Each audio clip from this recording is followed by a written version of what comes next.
Hi, good morning and good afternoon, everybody joining us today. So this is now the panel on Jewish life, and it's delightful to be here to honor Professor Livaziano, and she's going to now introduce the panel very briefly.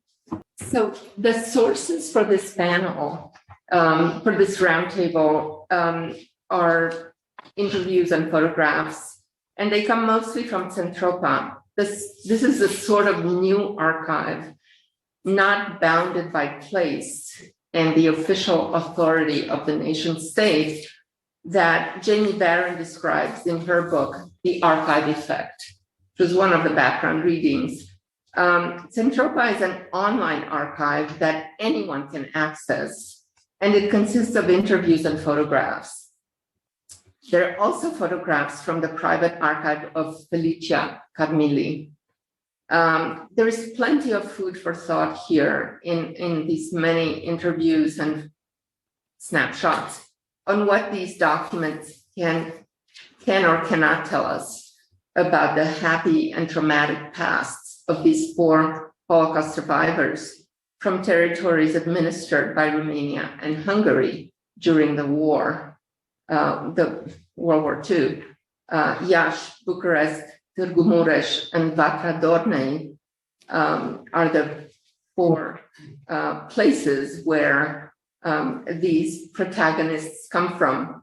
In one case, we have happy and glamorous pictures of youth, but nothing visual from the war years, just a tragic, traumatic story of the Holocaust experience. Thank you, Mia. So now, as Roland said, we're going to have 4 5-minute presentations, and then we'll open up for questions and discussion. So first, we have David Gerlach from St. Peter's University. Hi, thank you. Thank you, Rachel and the Jewish Studies program for hosting this event. Roland, you're awesome. So I'll leave it at that. Thank you so much for having me. When I got the email from Roland, I was so excited, and I decided to dig around in my things to see if I might have something interesting to share with you all. And so I found the syllabus from a course I took with Irina, and I was looking for some kind of gem there, something like that would remind me of a great story that I could tell you all about the class. What year is it from? Well, I'll get to that. So instead, there were lots of scribbles about where and how to get the books on the syllabus, which is why I kept it. I should note that Powell's at that time was just as popular as Amazon, so there's a tidbit. But there's no date on the syllabus, and I can't even tell you what year it was for sure. All I can tell you is that I know it was a lovely course, and that I'm sure I learned quite a bit. My search within the syllabus reminded me of Marion Hirsch's searching for something within her parents' photo. And so I'll be referring to several of the readings throughout and some of the pictures, but I don't have any presentation as such. Underlying Dr. Hirsch's argument is that the idea that the intent of the viewer matters as much as, or perhaps even more than, the content of these images themselves. She warns that, quote, archival photographs challenge their viewers not to impose retrospection to the point where a photo's own temporality and surface, however delicate and contingent, is erased. She later argues that accepting the ambiguities revealed by photographic images may actually open up new avenues of understanding. While I'm uncertain about the latter argument, the dangers of projecting our own preconceived ideas about the past meaning of images and memories lurks around every corner. Many of the photos in our collection of Romanian Jews were individual or group shots where the people are posing for a still shot. For the historian, they have limited meaning if we are resisting the urge to read into the future. Which ones will survive? For a family member, though, they would mean so much more, something so different, and that was likely the intent of these staged photos after all. The only thing exceptional about the photographs is what happened afterward. That is, if we consider it from the perspective of Heraclitus, taking up the bear reading here, and the idea of history flowing in one singular particular direction. From the Democritus view, we see here just random snapshots of everyday life. Of course, historians can use these images to gauge the socioeconomic status of these people before the war. So we have Bella Steinmetz with her tennis racket and Arnold Leinweber with wearing his cap that give us markers of their class. Looking at some of the photo collections from my own research, you find a similar trajectory from the individual stage portraits to the family outings and vacation shots that they have there. What it tells us is that Jewish life before the Holocaust was more or less normal. Even photographs from the war and the Holocaust might not take us very far. Wendy Lower's new book, the Auschwitz album, these images have a certain shock value, though from very different vantages. However, once the shock wears off, the photos themselves fit into a narrative of the Holocaust that is already mostly known to us. I think one of the compelling questions surrounding the use of images in the research of Jewish lives surrounding the Holocaust is how they help us to remember. Again, here, there's a divide between researcher and on the one hand, and survivors and their descendants on the other. The photos we were asked to examine are part of an oral history process that places them into a narrative based on the memory of Jewish survivors. So the survivor is using the photos in certain cases to help map out their stories. This was at least the case in 2 of the 3 people we were asked to look at. And often in other oral histories that I use in my own research, the photos, interestingly, and objects are kind of at the end of the oral history. They kind of bring them out at the end and talk about them, but they don't fit into the narrative in any way. But even in this case, where they're using the photos to kind of help them, the survivors, it sometimes doesn't work so well. Liza Finkelstein discusses a couple of photos from the work camp during the war where he was stationed, and he is with a group of other men. But even though he recalls very specific details about the photos themselves, the camera that was used and such, he tells us that he doesn't remember the names of the inmates standing right next to him, and which presumably he was with for a couple of years. Where does that leave us? Memories are composites of multiple and sometimes dissonant images. The fixed image of a photograph is but one piece of evidence that scholars can use to create their own narratives. Memories, in fact. They're perhaps even more problematic and limited than the written word. Without other information, the photos remain little more than window dressing for a larger history of Jewish life in the 1930s and 40s. Thank you. Thank you. So now we have Sean Martin from Western Reserve Historical Society in Cleveland. Thanks so much. I'd like to just thank everyone for including me in this event. I'm thrilled to be here to represent Irina's period in Columbus at Ohio State. I landed in Cleveland after that, and shortly after I started my position as an archivist for the Jewish community in Cleveland, I was called out to the home of a potential donor to review some family photographs, to consider them for acquisition by the archives.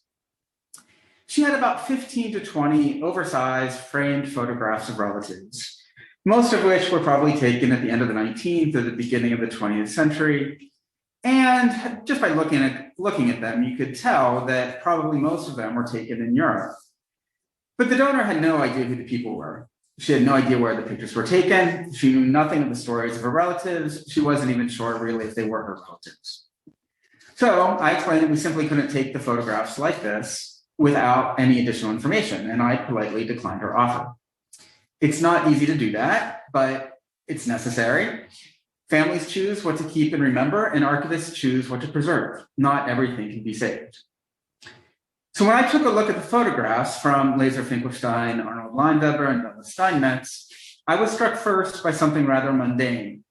The torn edges of the first of the Finkelstein photographs and the dark spaces on the sides.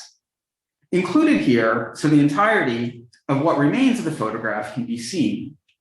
The viewer sees not the original photograph, of course, but the digital image on the screen of whatever device the viewer is currently using. The researcher or archivist who scanned this image did not crop it to make it a cleaner image, but instead rightfully chose to indicate to the viewer that the viewer could not see absolutely everything because the photograph had been damaged. As I reviewed the other photographs and read the stories of Finkelstein, Leinweber, and Steinmetz, I was also struck by the stories these protagonists tell based on their readings of the photographs. They had information. They had stories about their lives of their families and friends, their experiences as scouts, about the tennis courts they played on, and about, of course, their experiences in the camps during the Holocaust.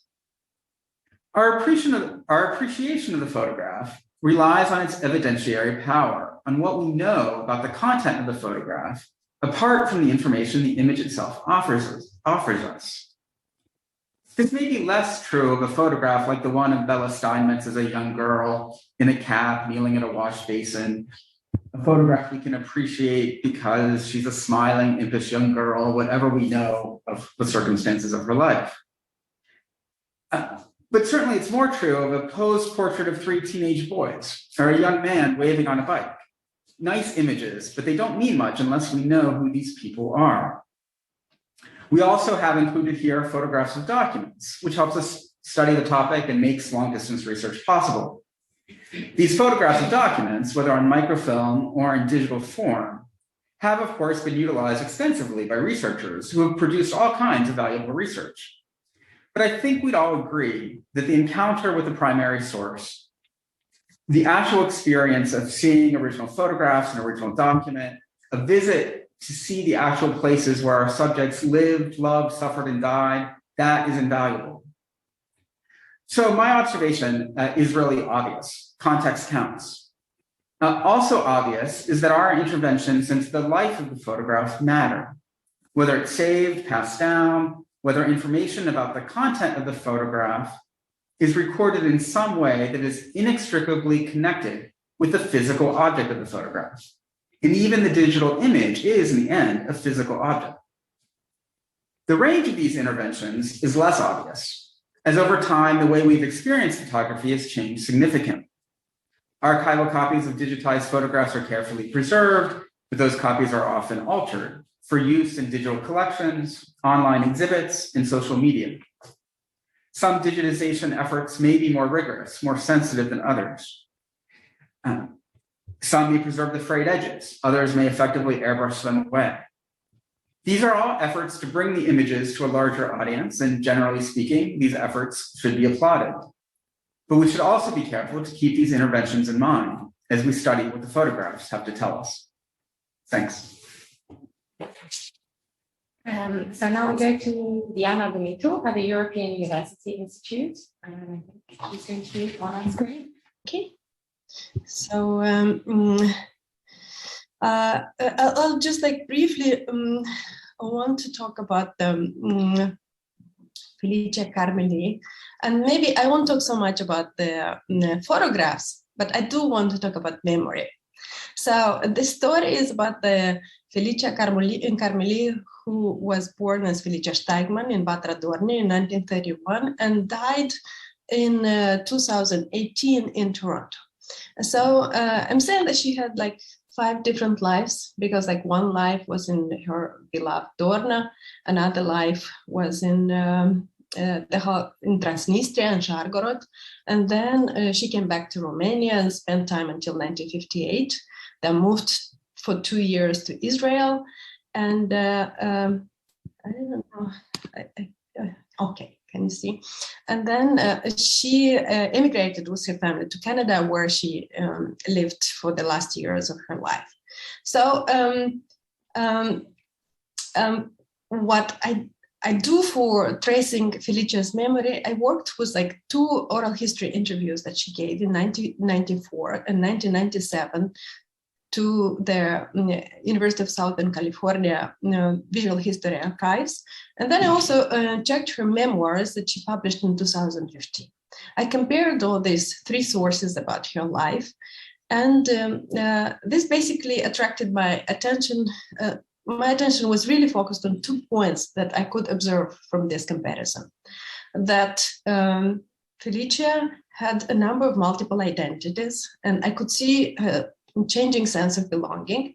And another important observation, which of course, we all know, but it was very interesting to see in these primary sources how memory is shaped by who we are at the moment.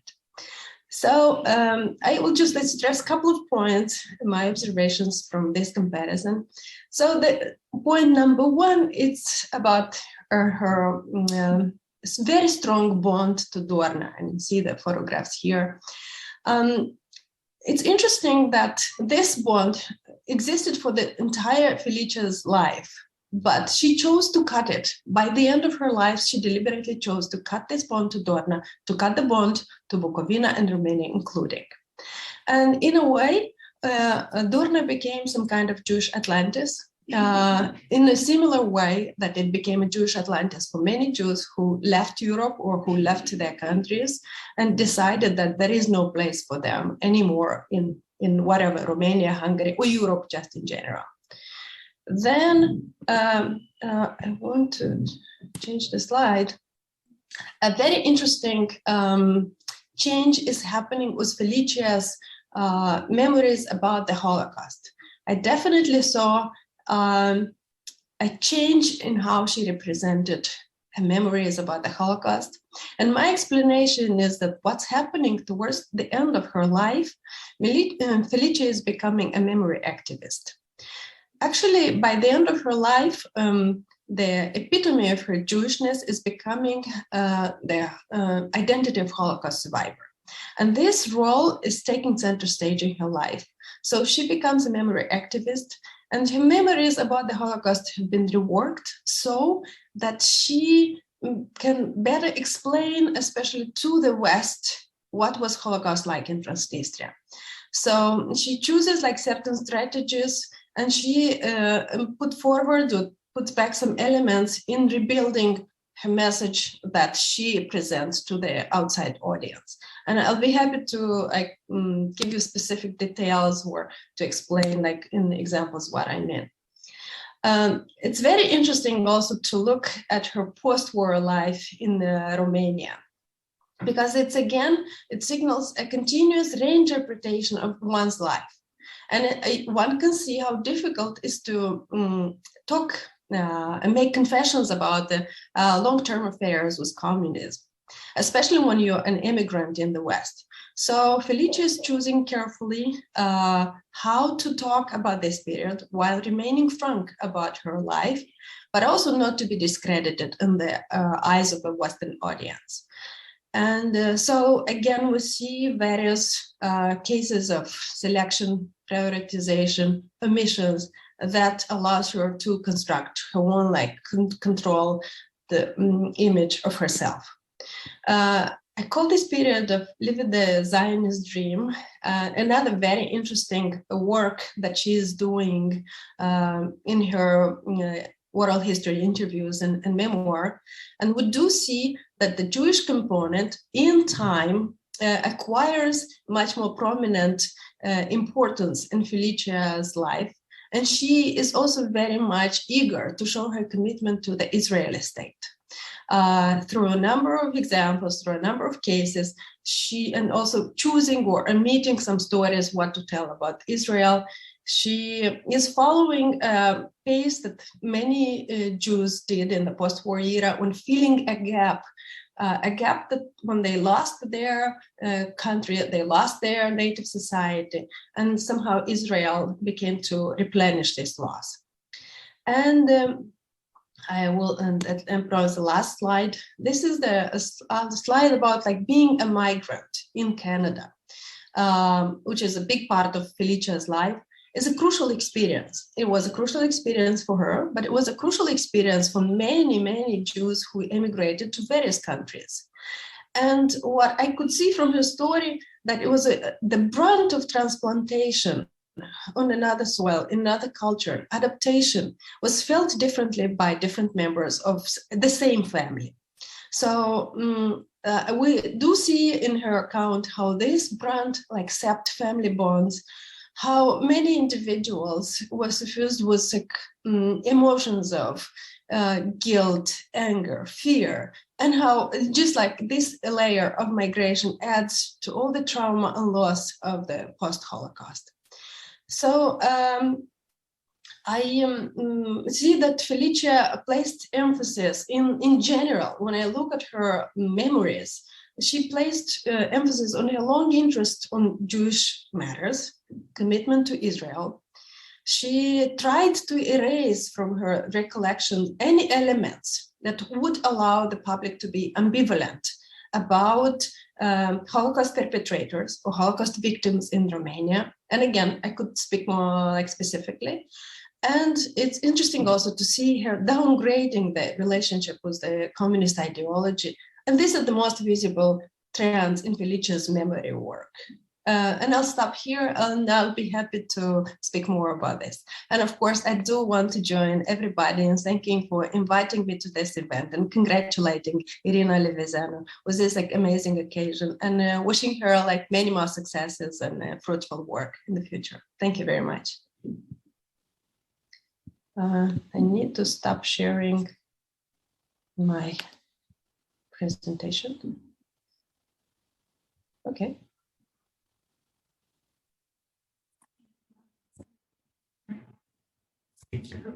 So thank you, Diana. And now we have Rachel Granson from the University of Pittsburgh. Okay. So I'm going to preface my remarks by coming clean and admitting outright that I am the odd person out in this workshop and in this symposium, because unlike most of the rest of my colleagues here, I have not been trained by Irina. I've been mentored, but not trained. I'm not a scholar of Romania or East Central Europe. That's not my background, that's not my training. In fact, I suspect that I am sitting here today mostly because of the immense privilege and power that I wield as the director of the Jewish Studies program here at Pitt. In all seriousness, though, I thank Irina and I thank Roland for letting me crash the party and for giving me a chance to share my thoughts on the Centropa images that we're going to be discussing here this morning. So I'm a scholar of American Jewish history. I have both an intellectual and a pedagogical interest in Holocaust memory. And what I want to bring to the discussion today are the reasons that I personally think that the Centropa images can be really useful as pedagogical tools in the classroom. So I regularly teach a course on Holocaust history and memory at Pitt. And one of my goals in this course is to emphasize the humanity and individuality of the people who were caught in the Nazi genocide, something that, of course, is really hard to convey to students when we are dealing with the mass murder of millions of people. And part of what makes that goal especially challenging is that my students, I think almost all of my students already have a compendium of images in their head that they have before they even walk into the classroom. And the images that they are already familiar with and that they are expecting to see, and in fact, sometimes feel almost disappointed if they don't see, are images that tend to be dehumanizing and that run counter to my own pedagogical goals. So, most of my students, for instance, have already been exposed to the gruesome photographs of carnage and emaciated bodies and mass graves. And largely, the footage that they're familiar with was taken by the Allied forces after liberation for the purpose of building a case against Nazi criminals. But in their attempts to establish the guilt of the perpetrators and emphasize the monstrosity of their actions, this footage does not honor or dignify the people who were incarcerated and murdered in the camps. When they show images of remains, they certainly don't ask permission or consent from the families of the people who were killed. These are profoundly, at least to my mind, dehumanizing images. Many of the students have also been exposed to perpetrator photographs, which tend to be very well known. Probably the best known photographs of the period are perpetrator photographs, in particular the famous photographs taken by Nazis once they defeated the Warsaw Ghetto uprisers. Much like the footage that Yael Hersansky discusses in a film Unfinished and that Jamie Barron references in our readings for today's workshop. So for those of you who are kind of fast readers, you can look up that reference quickly.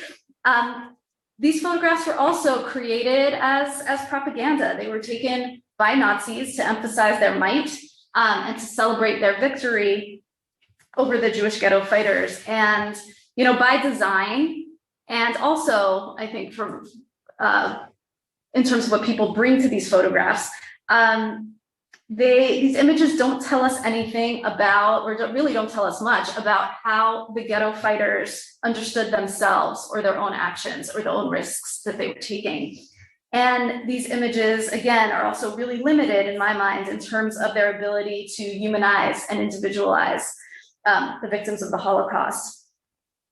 So in my classes, I always do make a point of bringing in photographs, often from before the war, that European Jews took of themselves. I don't do this because I think that these photographs are more transparent or objectively truthful than the ones my students are more familiar with. Like all photographs, the images created by Jews themselves were also produced with a perspective. They had an agenda. But unlike the images created by Nazis or the Allied armies, these images can tell us how individual European Jews, those who would end up being caught in the Nazi genocide, how they understood themselves, how they wanted to be perceived by the people around them. And taking note of how a person wanted to be perceived, at least to my mind, is a profoundly humanizing endeavor. And this is the pedagogical approach that I bring to these Centropa photographs. You know, here we can see individual human beings, some of whom wanted to be perceived as glamorous. I'll let you decide which photo is which. Some of whom who saw themselves or who wanted to be perceived as rugged and athletic. And some who wanted the world to know that they were part of a respectable, stately middle-class family. There's a lot of dignity in these photographs to my mind. And looking at these photographs that Jews produced themselves in the years before their incarceration offers my students much richer information about the victims of the Holocaust than the simple fact of their powerlessness or the monstrosity of what eventually they would be forced to endure.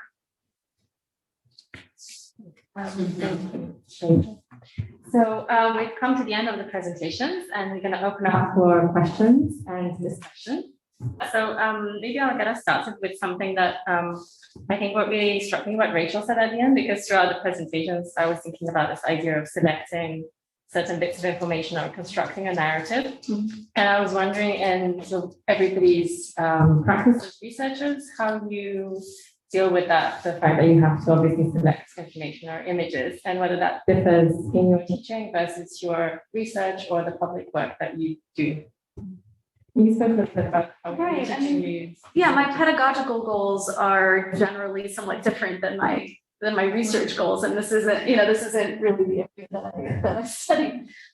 So what I'm bringing to the conversation in the classroom may be a little bit different, and in some ways the goals I think much loftier in the classroom than when we're focusing on our very small research projects. It's different than when you recognize that you're in the classroom and this might be the only opportunity that many of these students have to really think about the Holocaust and the people who were caught up in it. And so, do I understand the question correctly is about selection of photographs for classroom? I was thinking in particular, like for your role, it's more public facing, I guess. I mean, I guess I kind of see, one distinction that when we're choosing materials for the classroom use, if we're choosing photographs, fortunately, we have a great variety online, and we can make those decisions we need to make, and we can choose a diversity of people from a diversity of places, and that's a terrific thing. And we try to do that, of course, in our readings, et cetera, as well. I think when we're doing our research, though, selection might be the wrong word because we're just happy to find what we can find. And so, right? First of all, I want to thank all the panelists for their remarks. Very interesting panel. But my question is also for Rachel, actually, because I think it's very important what you said about the need to humanize the victims of the Holocaust. And I have to say, if I can reference some of the readings that we were asked to do, one of the things that I thought was rather problematic about one of them was assigned the Ulrich Beyer reading. I mean, I have to say, I found a lot of things problematic about that essay, but it precisely goes to this point. I feel like Beyer only looks at Holocaust victims as examples of people who are traumatized. That is the only thing he wants to see in them and to know about them. It's as if they have no other experience, even in the camps, besides that of the traumatized, capital T. I thought that was a deeply problematic approach. Let me just put that out there. I don't know what you think of the Beyer essay. Yeah, I mean, it is, of course, interesting that and this goes back to what Sean was saying, that what makes these photographs significant, these everyday photographs significant, is knowing what is to come later. So in some ways that, knowing that, sorry, I thought maybe the photos would still be up there, but knowing that these people living kind of everyday lives are eventually going to go through trauma. So trauma does overdetermine even the past when we look at photographs in certain ways. But I think, but I do think it's important to recognize that there was more to their lives than the trauma, right? Like the trauma makes it even more important, to my mind, that's certainly in the classroom, to relay that they lived, that they lived full lives outside of, again, just their powerlessness or their trauma. So yes, mostly just agreeing with you. Yes. This is more a comment to those three photographs you put up.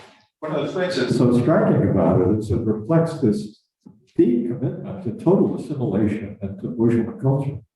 I mean, the picture on the left is a classic family with the fancy armchair back and all the rest of them. The middle picture demonstrates that she accepts the dominant conception of land of the society at that particular time. She has no doubts. There's nothing about her Jewishness which prevents her from presenting herself as a glamorous, femme fatale or whatever. I mean, the elbow and the whole bit with the whole stance. And then finally, what you have here is another expression of this sort of deep commitment to the assimilation of the normal institutions of the time. I don't fully understand, and I think the three top people are scouts. Yeah, if I can answer that question, they're Stragere, which are kind of scouts, but it's also a very nationalistic youth group. Right. So it's interesting that this young man, he's the one on the lower right, the interviewee in this picture. But then, he ends up certainly being singled out as a Jew and in camps and so on. But before the war, he was happy to join this youth group. So I have a response to this, and then I'm going to let my other colleagues speak because I feel like I'm taking up a lot of space here. But if I had more time, more than 5 minutes, there's another kind of cache of images that not all of my students, but many of my students bring to the classroom, and that's Roman Vishniak's photographs of Eastern Europe. And Roman Vishniak's photos of Eastern European Jews, Polish Jews, right? Portrayed, every one of his subjects was portrayed as very, very obviously traditionally religious, very poor, isolated from the modern world, almost otherworldly in their kind of being impoverished and yet spiritually rich. And this was kind of the dominant conception that at least many American Jews had about who the victims of the Holocaust were for many years, coming from Vishniak's really, we found out later, heavily curated series of images. And just a few years ago, a photographer, Maya Benton, working with Vishniak's daughter, found all of his unpublished photographs, which showed Polish Jews who were wearing fashionable bobs and drinking coffee in cafes and were living very cosmopolitan lives. And so another, one of the things, and again, like we know, he carefully curated his images to show this manufactured, unassimilated, impoverished vision of who Jews were before the war. And so another thing that I actually really like about the Centro photographs is that they give a counterpoint to that image. Both are manufactured, right? We know that both are produced. They both show the differences of particular Jews before the war and how they as individuals wanted to be perceived. But there is a range. And this mode, I think, is at least historically among American Jews is less known than the mode of spiritually rich and materially poor. Well, if I can just add to Jonathan's point, the assimilation, I mean, I don't know how deeply you went into the photographs or the sources, but the two gentlemen, as far as my reading went, were sort of lower class, actually. And so to see the photos of them in this middle class kind of, set kind of standing shows kind of reaching in my mind for a different status. Whereas other indicators, and again, some of the words that they tell their own interviews spoke to the more very modest, status that they actually had. So I think it's a great point. And again, to talk about the way that we can use these photos, and again, reading them in these ways, to me, it's always very tricky. But when you have the oral history to come along with it and other information, the context matters, right? We can make so much more of them, I think, than just a simple reading from without that context. So one of the points of the Marianne Hirsch reading was that the photo itself, as you were saying, David, in your presentation, is that the photo itself may not tell you that much, right? Right. So there's a snapshot of her parents in 1942, supposedly, of the parents walking down the main street in Chernobyl. And there are these street photographers, right? This is a genre of photography, and you can buy the photograph right afterwards, almost like a Polaroid. Mm-hmm. And so they're walking kind of carefree, they're smiling at the camera, and they think, it's a tiny little snapshot, they think they see Star of David on her father's lapel.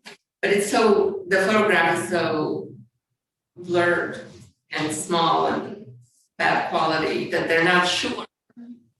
And they think, well, if he's wearing it, why isn't her mother wearing it? And then, they talk to the parents. I mean, it's like totally unclear. So the context that you think you have may not be there after all. And so, you're bringing to the photograph so much of your supposed knowledge that you may be over interpreting. And so I think that that's a really interesting piece of writing about what we do with photographs.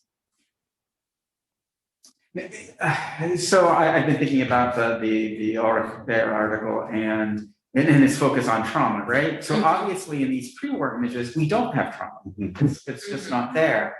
But then of course, the most interesting question, I think, is that question around permission and consent and our use of these photographs, even when we don't have that. permission and consent, obviously, right?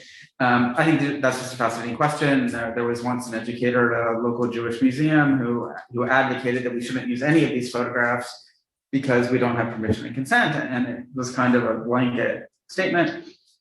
But then, of course, really all efforts at Holocaust education would not be visual then, and so it's a complicated question. There are some questions on chat. And also maybe Diana would like to add something. Well, one of the questions is for Diana. Yes. Great.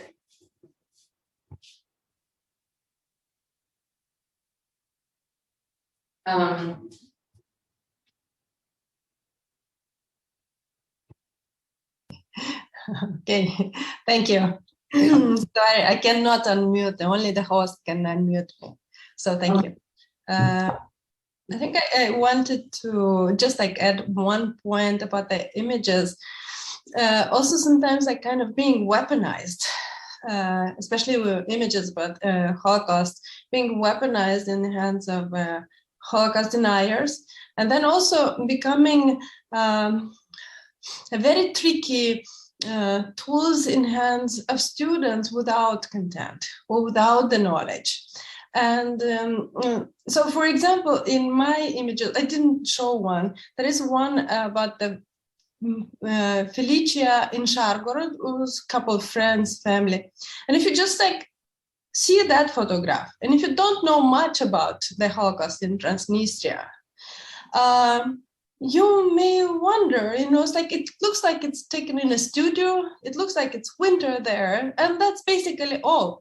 So, and I'm speaking from the point of view when I know how much opposition is in this society, for example, to admit that it was a Holocaust, to admit that, horrible things were done to Jews by Antonescu regime.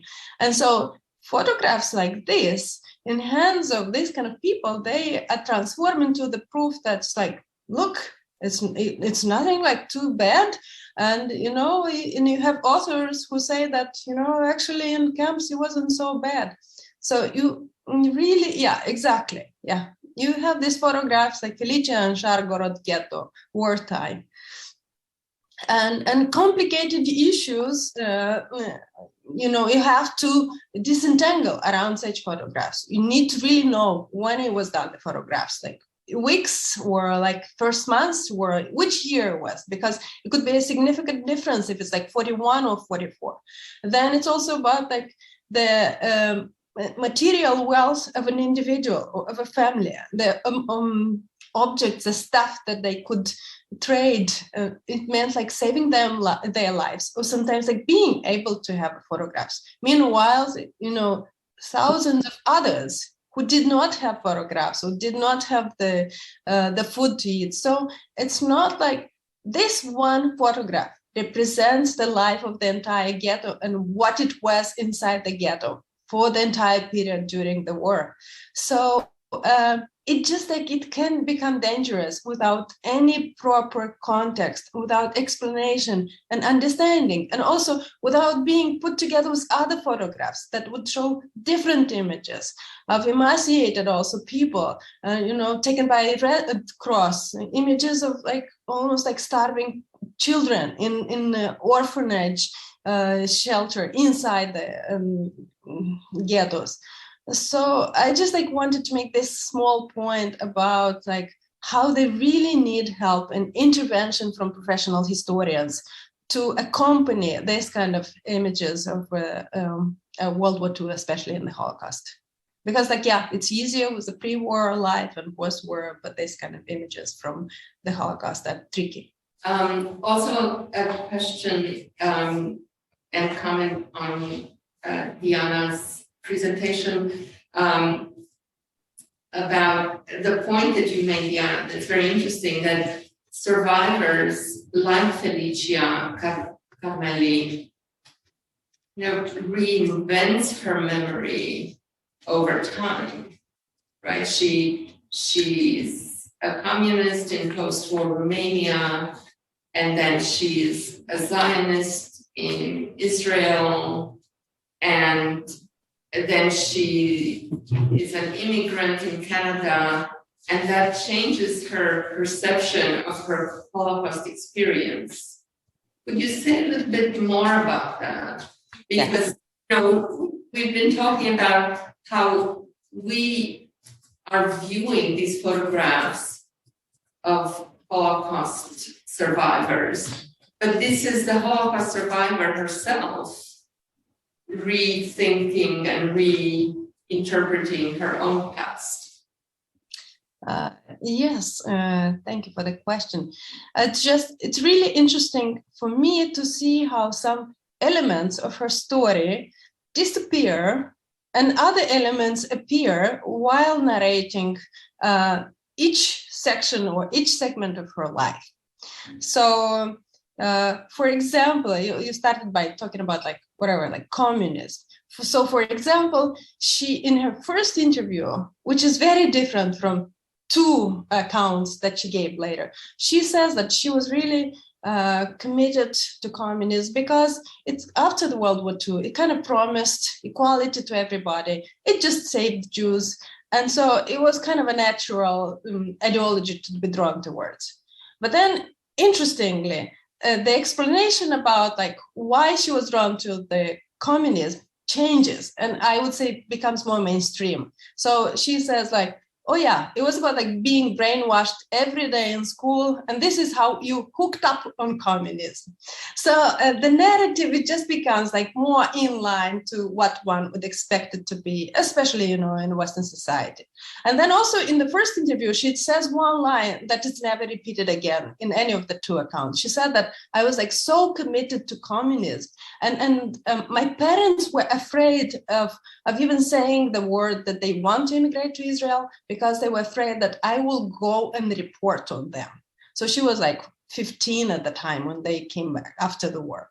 She would never repeat this again.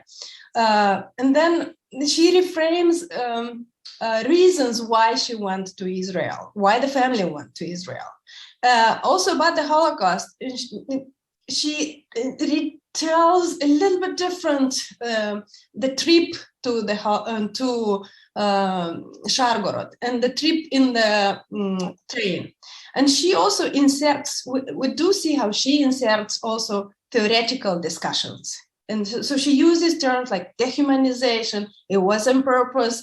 So she definitely was aware of the discussions in the literature, and she brings them in her two later narratives. She brings these theoretical discussions into her own narrative. And she actually even denies elements that she told in during the first account.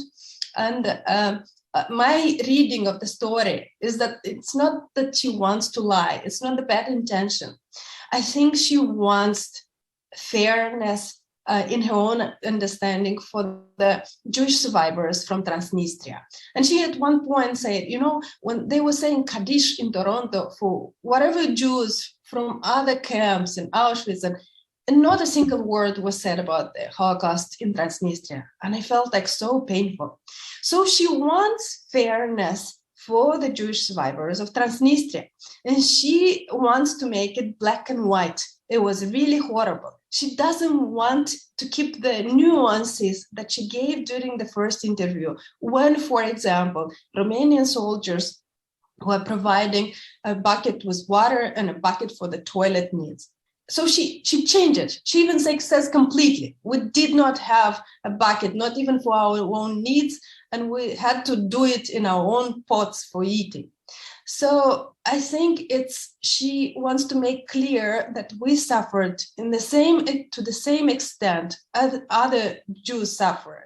And she, once she becomes a memory activist, what I explained, she also has this responsibility of conveying what happened to the Jews in Transnistria, being responsible for their commemoration. And this is a part that also changes. So it's basically valid for each period of her life, and also how she refashioned her time in Israel as well. But I don't want to steal too much of your time. This was my story. Felicia Carmeli. Thank you. There are people, of course, who change their stories and opportunistically, in other contexts. I'm not talking about Holocaust survivors necessarily, but there could be an element of that. But at the same time, I know that a lot of Transnistria Holocaust survivors have felt that their story is just unknown. You know, that there has been so much emphasis and documentation of Auschwitz and the so-called Polish camps, which is not a word we should be saying. Well, we're safe. Yes, We're exactly. safe here. We're safe. But you know that they feel that this is a great injustice. Absolutely. It was definitely the case in Felicia's story. And she also wanted to bring to the Western audience also the story of Romanian authorities' responsibility for the Jewish lives after World War II. So she also changes how she narrates the family going back home. In first account, she narrates how the authorities helped send horse carts to help them come back home for a portion of the road. But then in the next account, she omitted this and she tells how she came back home and they were stationing other firemen and they were not interested in their well-being. She says they were not good or bad. They were just didn't ask even if we have food or not. And again, I don't think these are bad intentions. And most probably everything happened. All these stories happen. It's just about choosing which element you bring forward, which element you place in the background when you want to convey a message. And she wanted to convey a message, especially to the Western audience, that it was a tough environment, that the Romanian authorities were not responsible enough, were not cooperating enough, were not taking care of the Jewish community. So I guess that she constructed the narrative so to convey the point. Yeah, Olga Stefan wrote that there were many different experiences in Transnistria and different survivors had different types of interactions with Romanian soldiers, some extremely negative and some somewhat positive. Indeed, yes. And so sometimes we do remember some of them or this or that. And it's also about what we want to say in a given moment, to whom and with what purpose. So of course, we are selecting and constructing and putting together different types of puzzles and different periods of our lives. Listening to this very interesting discussion on how people remember their experience, I wanted to introduce this note of caution. What we need to bear in mind that we hear a story of survivors, but we don't hear the story of those who perished there. And so the story of people who remembered acts of kindness on the parts of Romanian soldiers, probably due to which they even survived, need to balance against the masses of people who could not tell their stories because they didn't experience any those same or likewise gestures of kindness. And another issue is this. I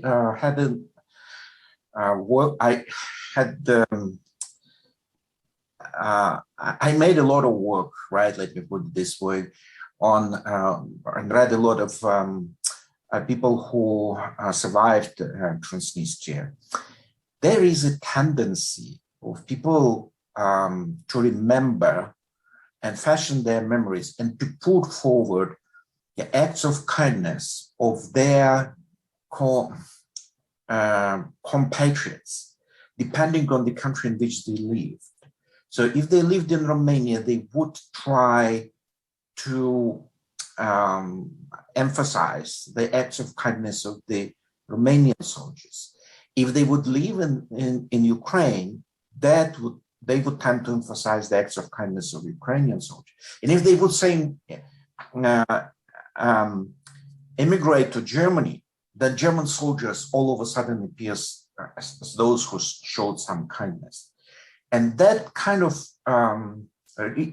refashioning of memory should be also taken into consideration when we decide whether the memory could be relied upon to reconstruct actually how much kindness they experience from what part. Maybe on many other respects too, but those are particularly kind of liable interpretation depending on the circumstance of the survivors' lives.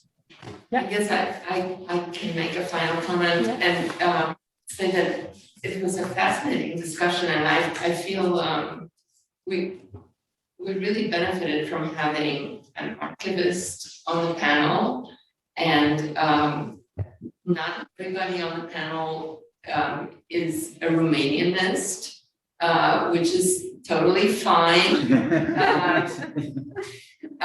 You know, Rachel, you're not the only one. No. David is a Czech specialist, so you shouldn't feel out of place. And very different perspectives. I thoroughly enjoyed this.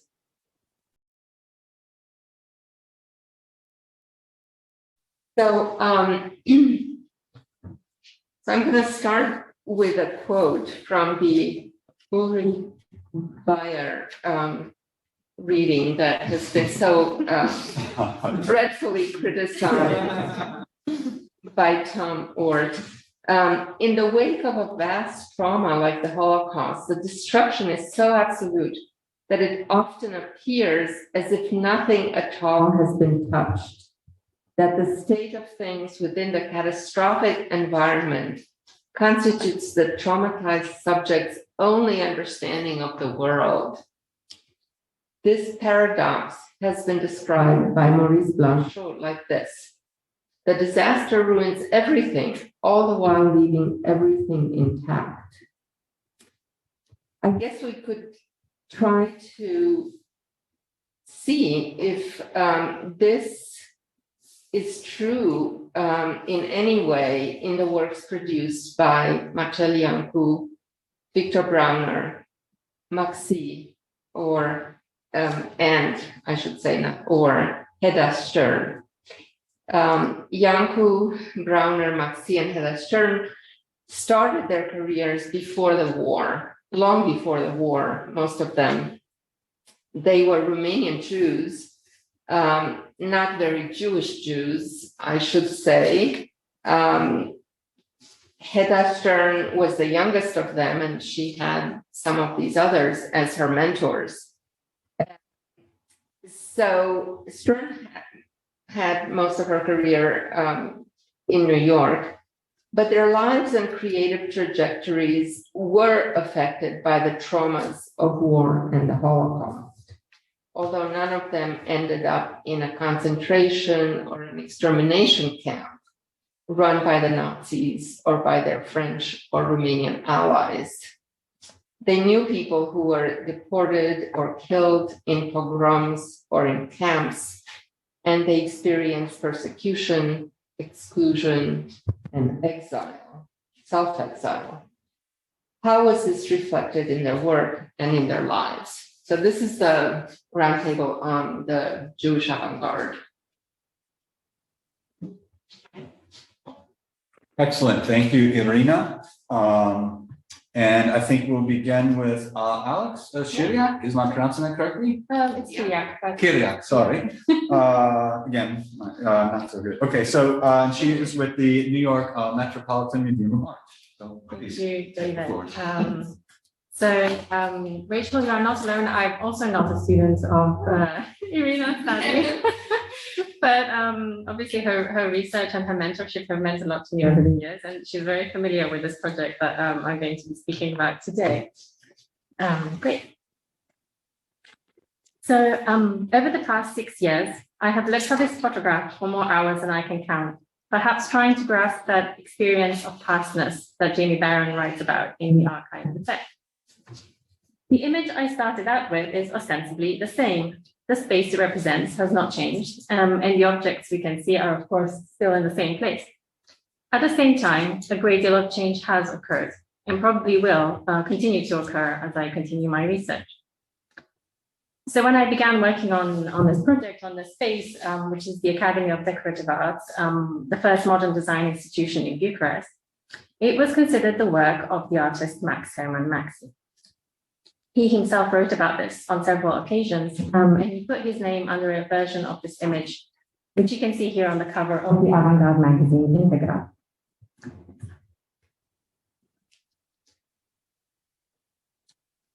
But the image contains the traces of many other people instrumental for the development of the avant-garde in Romania.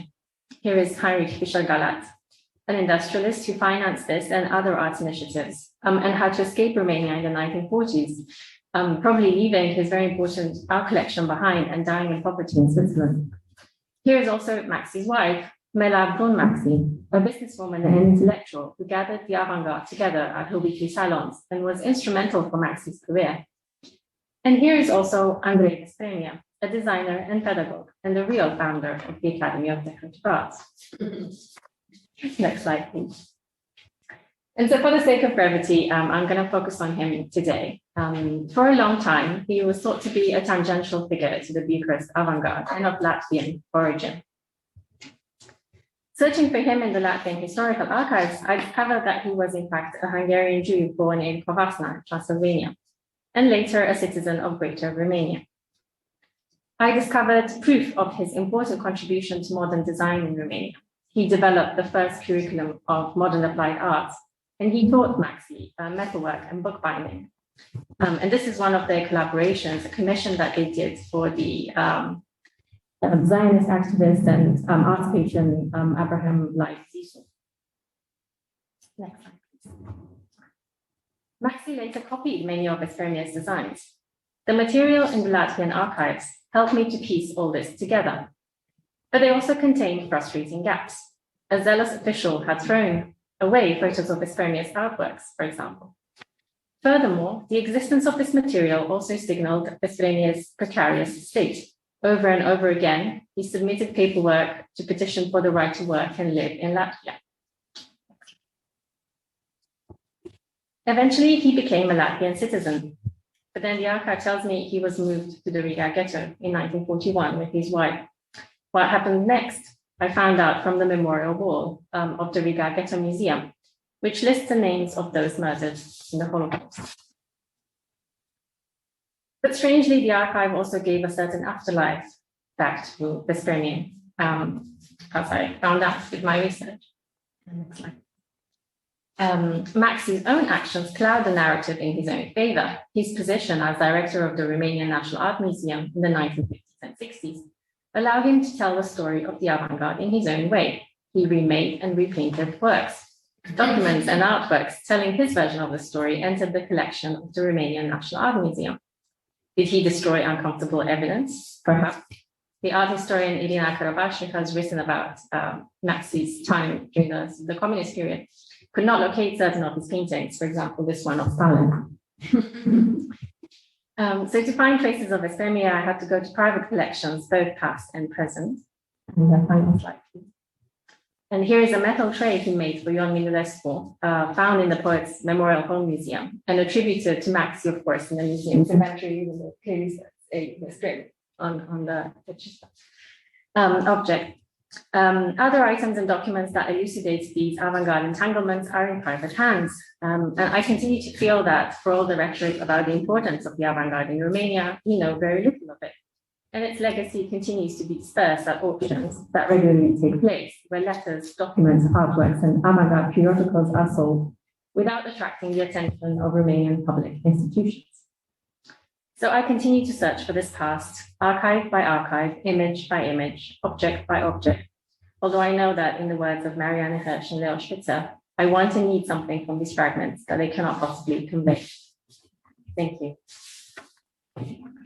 Thank you. Perfectly timed as well. Very impressive. Our next speaker will be Christina Albu. I believe is online with us, yeah, and she is at the University of Missouri, Kansas City. Welcome. Hello, everyone. I'm really honored to be here. I really wish I were there in person to share this moment with Irina and everyone else who's there at my alma mater. I have very fond memories of collaborating with Irina on the amazing Romanian film series organized at the University of Pittsburgh. And I must start by saying that I'm not an expert on Eastern European modern art, but I'm really fascinated by the works of Hedda Stern, and maybe this is the beginning of a brand new research project for me. So Hedda Stern was born in 1910 in an upper middle class Jewish family in Bucharest, Romania. From a very early age, Stern developed a passion for drawing, and her talent may have first been noted by Maxi, who visited her home to take German lessons with Hedda's father. As a young girl, she attended avant-garde exhibitions in Bucharest and was closely acquainted with Victor Brauner and Marcela Iancu. She studied philosophy and art history at the University of Bucharest and regularly traveled to Vienna and Paris in the 1930s. At the time of the pogrom of 1941, Stern was in Romania, and she barely escaped being aggressively picked up from her own home. After several months of waiting for visa approvals, she managed to flee to the US, where she established a successful career exhibiting her works at the renowned galleries of Peggy Guggenheim and Betty Parsons. Hedda Stern was a very versatile artist, and I'm going to show you some images of her works here. And she oscillated between multiple styles throughout the course of her life. She thought of selfhood and artistic tendencies in a very fluid manner, simultaneously rejecting strict identity and stylistic categories. While the surrealist approach is the most pronounced one across her oeuvre, one can note numerous other correlations with Expressionism, Cubism, Constructivism, and Abstract Expressionism. She was extremely experimental, using various media. She's among the very first artists who used aerosol spray paint. That's something you can note in the third image from the left on the lower part of the slide, the Third Avenue L. And she also created some round paintings, which could be rotated by viewers in the museum environment so that they could be observed from different points of view. So she gave a lot of thought to the reciprocal relationships that can be established between the viewer and the artwork. Here are two gouache landscapes Stern created in 1941, the year of her departure from Romania. They portray liminal spaces seemingly suspended between tempestuous skies and light azure horizons. These atmospheric landscapes are organized around figurative elements evocative of abandoned homes. The markers of urban spaces appear to hover above ground, distant and solitary. Surrealist as these landscapes might be, I would argue that they are not about escapism, but about facing a condition of physical and psychological entrapment. Brick walls are falling apart in the composition on the left, yet the white ethereal gateway seems to lead to a maze of other enclosed spaces. Similarly, the suspended stair in the painting on the right leads nowhere. Both compositions combine markers of flight with signs of rootedness, conveying the struggle Stern must have been facing. The landscapes may have offered her a means of negotiating her condition as a captive in her own home country, because she waited for several months in order to gather enough visas to get to Lisbon and be on a ship to New York. After her arrival to US in 1941, Stern started creating a series of gouache paintings focused on her childhood memories, and she started also working in oil. These works are characterized by flatness, yet they convey a sense of irrevocable distance to the small scale of the human figures. In this untitled work from 1943, signs of trauma can be read at the level of the blank faces of the parental figures, which may denote Stern's desperate desire to keep fleeting memories alive. Strikingly, a little girl, most likely Hedda, is the only figure in the painting with facial features. She is portrayed hiding in her mother's bed, desperately clinging to the bedstand, while neither of her parents appear to be able to protect her. Even the objects of furniture in the room appear to be more alive than the parental figures. As in the earlier cityscapes, the composition conveys a sense of suspension in space and time. The same light blue sky can be observed in the background, and the two beds are seemingly floating above a bluish carpet which mark another void space. The open armoire on the right with a mirror door frames another void, as does the empty crib on the left.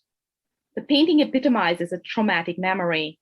Temporalities merge as a domestic scene appears suspended between the past and the present, hovering in a nebulous field of uncertainty and fear. No matter how enchanted Stern may have been with the hustle and bustle of New York, as many critics suggest, these paintings speak to a desire to distill the past and connect to a previous home, which fails to offer comfort in retrospect. Displays from her home country, which she described as a horrible place at the time of her escape, Stern sought her roots in the time of childhood. She possibly hoped to surpass the anxiety of her exile, just as she overcame the fears of darkness and loneliness as an infant. Yet these images from the past appear as unruly memories, lacking the capacity to heal the wounds of the present. Traumatic experiences appear as suspended images dislodged from their context, with codes of signification that are not fully accessible. And I'm here building on Leo Spitter's remarks on reparative readings. In interviews, Stern generally refused to talk about her life in Romania at the time of her departure. Yet her works, I believe, offer us a glimpse into her liminal experience, not through direct representation, but through allusions to voids in space and time. Thanks a lot for your attention. Thank you, Christina. Next, we'll have Olga Stefan, who is a PhD candidate at the University of Iași and has some wonderful films that you can find on the Future of Memory website. So welcome, Olga.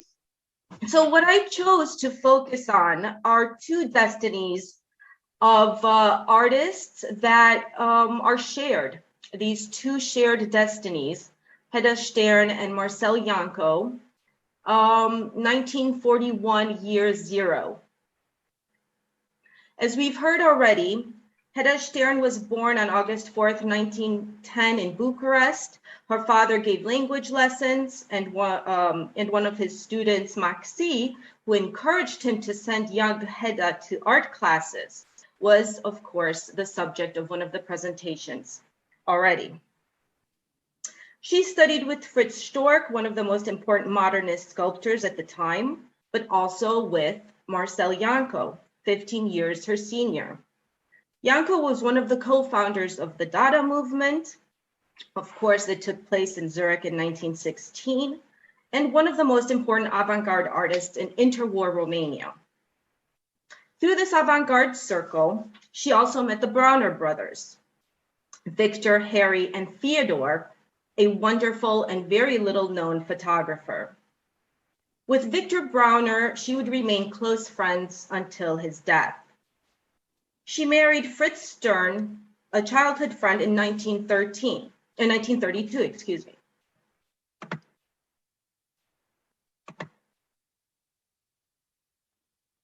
I think you should go to a different mode to show us, what is it, show the slideshow.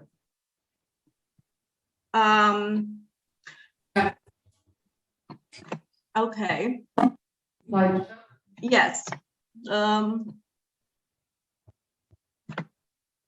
Yes. Is it visible now?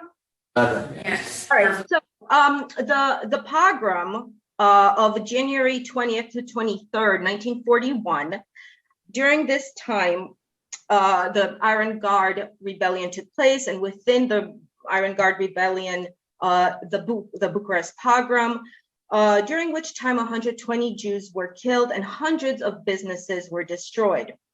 That year, several other pogroms took place throughout the country, culminating with the Iași pogrom of late June, when about 13,000 Jews were killed on the streets and in death trains. Fritz Stern had left Romania in 1940 for a business trip in the States and had remained there. What we see in this image is a photograph by Willy Prager, who documented the pogrom in Bucharest. Willy Prager was a German photographer whose family had established itself in Romania. It was from there, from New York, that Fritz managed to help Hedda escape to New York. She left Romania forever on October 6, 1941, arriving in New York on October 27. Once settled, she started working, as we've heard earlier, on a series of paintings called Memories of Romania, painted in a simple surrealist language, depicting aspects of her former life in the country she had to flee. In this image, we see the interior of Hedda Stern's home in Bucharest.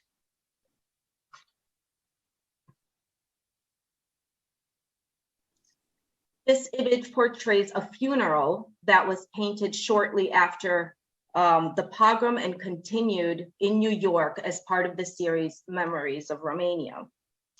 This image, of course, is of a burial that took place of a dead Jewish man during the pogrom. Of Romania, in an interview taken in 2001, she says, "Nothing had any dignity or conviction. It was just infantile stupidity, barbarism, and brutality. You see, I remember when I was young, if they had money, they hated them. If they didn't have money, they hated them. If they were intellectual, they hated them. If they were artists, they hated them. No matter what the Jews did, it was a reason to be hated in Romania." Recalling her experience during the pogrom, Stern continued, It became too a matter of life or not even death, a horrible death, hideous. I escaped. I had a friend who was a tremendous physical specimen, a non-Jew who spent the nights at my apartment. And one night there was such a horrible knock, and he physically, because he was such a good guy, fought them off and saved me. And next morning I heard what happened to the people who had been picked up. I won't tell you, it's too horrible. Hedda Stern did not speak of her Romanian past very much and wanted to assimilate into the new world entirely. She spoke only English with Saul Steinberg, whom she married in 1944 after divorcing Fritz. And in contrast to her other expatriate artist friends, embraced America as a place of sanctuary and her new home, feeling finally free.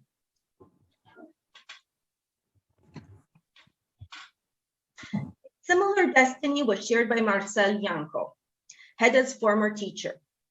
During the 1941 pogrom, his brother-in-law, Mișu Costin, brother of the famous avant-garde poet and collaborated on Contemporanul, Jacques Costin, was killed by the Iron Guard. Of the situation in Romania of those months, Marcel Iancu later wrote, I had to absolutely leave as soon as possible. I had been condemned for the fault of being Jewish. He managed to flee in 1941 to Palestine with his whole family. And upon arriving, he set out to create a series of drawings depicting the Holocaust unfolding in Europe.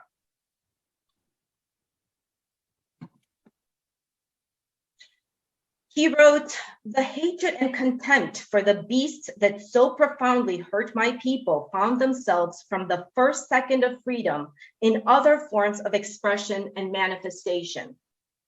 I possessed other weapons, those of a man of letters and art.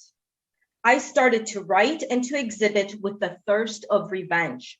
I drew so that I can denounce the madness, sadism, bestiality of a nation which in our century lived in the center of what we called civilized Europe.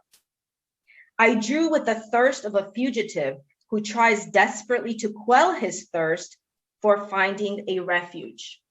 Israel, Palestine at the time, was the only country where I could live completely free. Thank you very much. That was great. Okay, finally, we'll have Thomas Ford from Queens College, the CUNY system, New York. Thank you.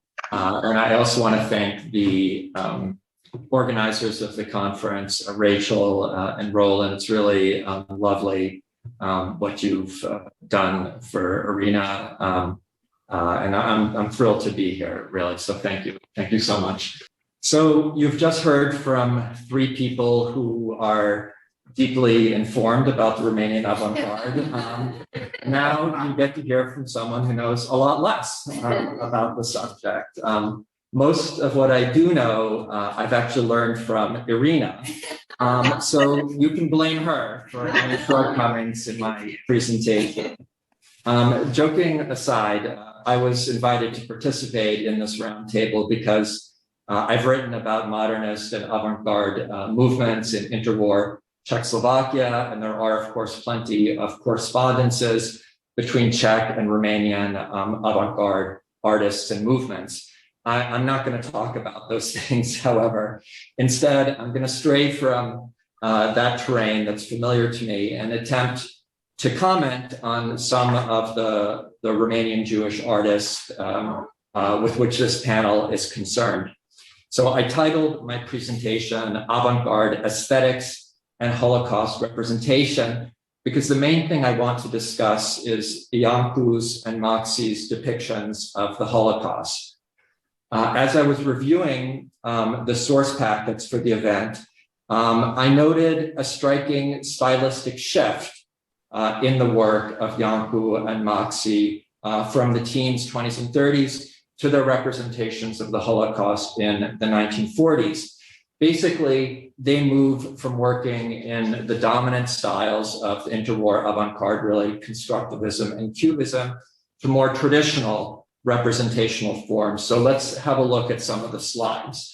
So we have classic constructivism here, again, constructivism. This is Iancu's, one of his cubist paintings, and this is now Maxi's cubism, very beautiful, colorful. And then we get into the 1940s with Iancu's line drawings of the pogrom that we've just been talking about. You can just go through all of these. And then please pause on this slide. So this is Maxi's painting from 1943 of the humiliation of Jews, public humiliation and hard labor that was required of them. Now, if we look a little bit more closely at this painting, you certainly see some cubicizing elements to it, but it's much more conservative than his cubist paintings from the 1920s and 30s. If you can go to the next slide, I have them side by side. And the same goes for Iancu, and you can move to the next slide.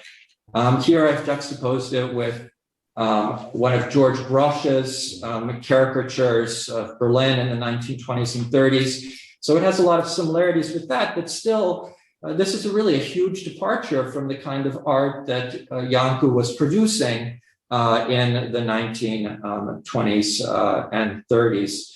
And so really what I want to do is just simply pose a series of questions to this shift that I hope might help us illuminate it. And these questions are intended both for my fellow panelists, the art historians in particular, who are really better positioned to answer these questions than I am, as well as to the audience at large. So first of all, am I just imagining this shift? Do Iancu and Maxi actually represent the Holocaust elsewhere in some of their other works using precisely Cubist and constructivist techniques?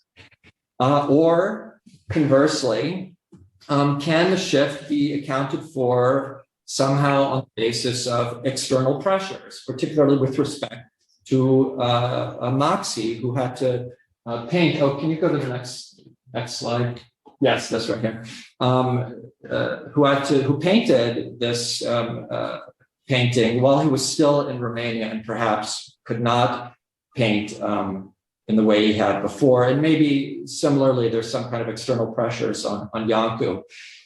there's also the possibility that it's simply a matter of changing stylistic preferences, that they just decided to move on from the kind of styles they were working with in the 20s and 30s. But, you know, as I was contemplating these questions, it occurred to me that I could not think of any representations of the Holocaust done in a Cubist or constructivist aesthetic.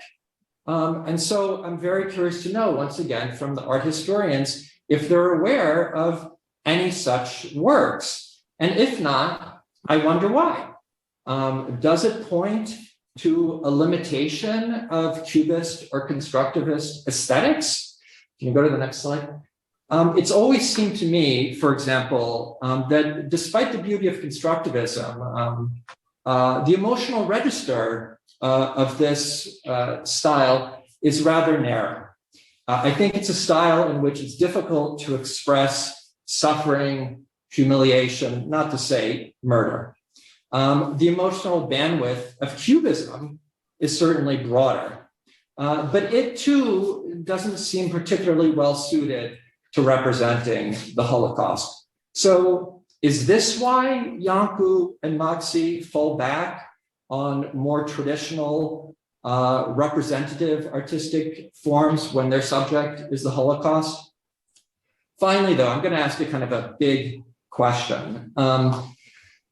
If the goal of the historic avant-garde, of which the Romanian avant-garde was certainly a part, an important part, if the goal of the historic avant-garde was to blow up the autonomous sphere of art, to break down the boundaries between art and life, and in its most radical formulation, to remake life from a basis in art, then does not Iancu and Maxi's attempts at Holocaust representation suggest the limits of this project, and in fact, the importance of maintaining the autonomy of the aesthetic sphere, which is the only position from which art can function as a critical mirror on society, which is what they're attempting to do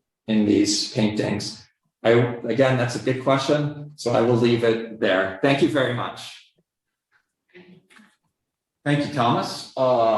We will look for questions in the chat and of course take comments and questions from the audience as well.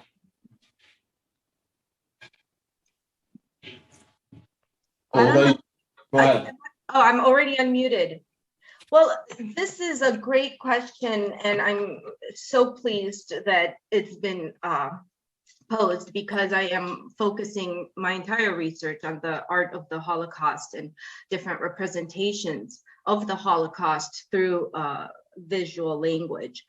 And one of the answers that I could offer, and it's not, of course, the only answer, but it's one possible one, is that the Holocaust was such an unbearable and inconceivable loss that everybody felt the responsibility, everybody who survived felt the responsibility to function as a witness, to function as a medium of transmission of that horror.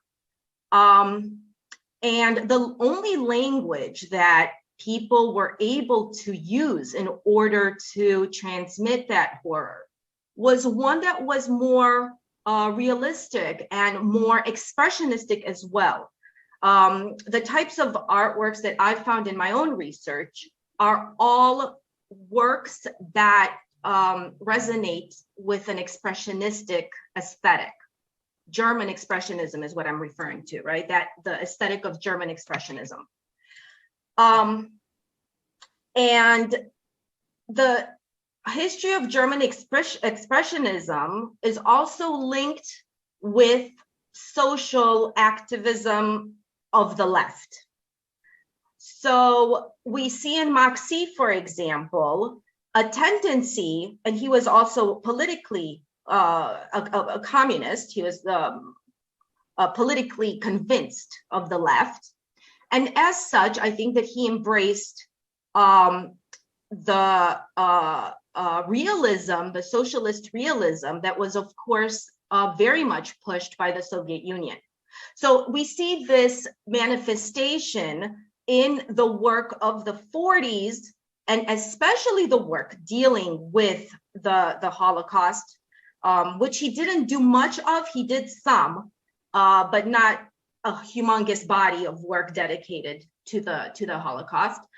But we do see this shift in his aesthetic starting in the late 30s and 40s, because he aligns himself with the new vision of the future, which is promoted by the Soviet Union and by socialist ideology, communist socialist ideology. Of course, I don't want to mix them up too much, socialist and communist ideology. I do want to kind of maintain a certain difference.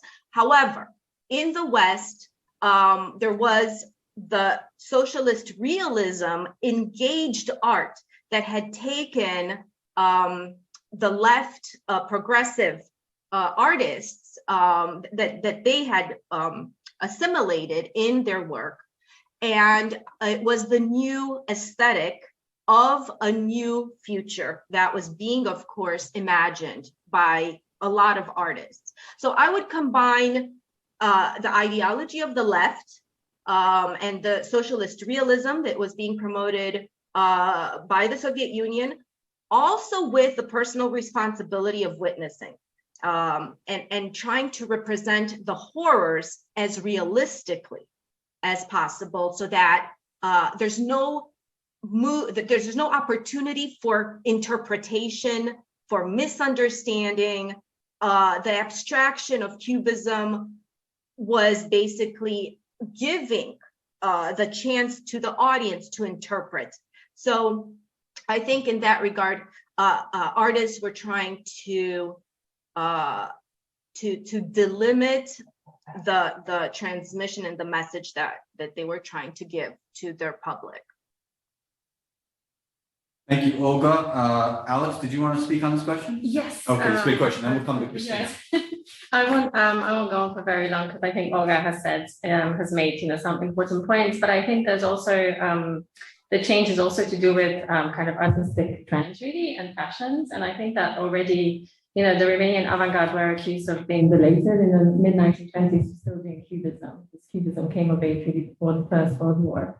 So there's probably something to do with that as well. And I think constructivism was really much more about kind of the immediately after, the Russian Revolution and the first kind of post-war phase, when everybody was so helpful and they wanted to create a new world. And it was very much about, the city and the possibilities of urban life and a new kind of future. And then I guess, as things kind of went from bad to worse in the 1930s, they were finding a different way of expressing what was happening, which was to go back to realist artwork. Yes, Christina? Yeah, I just wanted to say a few things from the perspective of an art historian, not someone who is a specialist in this area. I think Olga and Alex already gave great responses to that in terms of the relation to realism. I think, as usual, it's a mix of factors. There's not one answer to this. I think, definitely the Holocaust had such a shattering impact on the lives of so many people that it's a complete shift in view upon the world. And with that, we very often witness, in the case of artworks, also a shift in stylistic approaches. I think, it would be interesting to approach the question that Thomas raised through the lens of Iancu's work, since he leaves Romania, right? So he's not committed to the socialist realism that Maxi will need to embrace, which also goes hand in hand, actually, with, his communist beliefs during that period of time. But it would be interesting to look if we see shifts back and forth between a more realist approach and a more cubist constructivist one in the context of Iancu's practice in later years, and whether there are shifts that we can see, whether he's approaching themes pertaining to memories of the Holocaust versus other types of subject matter. So I think it would be a more interesting question to raise within this specific framework. As for the paradoxes of the avant-garde, I think they are characteristic not only of Eastern European art, but avant-garde as a whole. We witness this tension between the desire for autonomy and the merger between art and life. And Bürger has theorized this beautifully, and it's the set of questions prevail in the field of art history. Yeah, please, Roland, first, and then Vivian. Yeah, so I'm not a art historian. I look at pictures and I see they're pretty. But a couple of things that that Tom's image question raised for me was with Janku's work. If you look at his earlier pictures, they're really an individual is a mishmash of people, right? It's a collection of different perspectives and moments in time and all this. Whereas if you look at the people and the faces in the pogroms, they're not. They're people who they're pure hate, and they're dentro bucata, right? They're I don't even know how to say that, but they're sort of monolithic creatures, and you can't do that in Cubism. You can't express the fact that these guys, they can be reduced and should be reduced to one particular thing. And the other thing that when I looked at that picture that Tom put up of Maxis, all I could see was Ion Teodorescu Sion. And what's interesting about Teodorescu Sion's work from the 20s, so he's I think one of Maxi's teachers actually, but he was definitely sort of a teacher and someone that the avant-garde is reacting against as much as it's reacting to.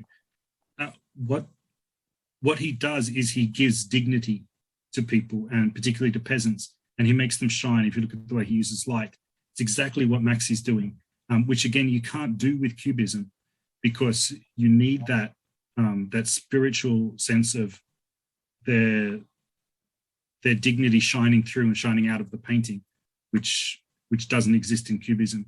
So beyond all the more technical stuff that Christina and Olga and Alexandra pointed out, there is, just looking at the pictures, you see similarities. You see them achieving things that couldn't be done with the older styles.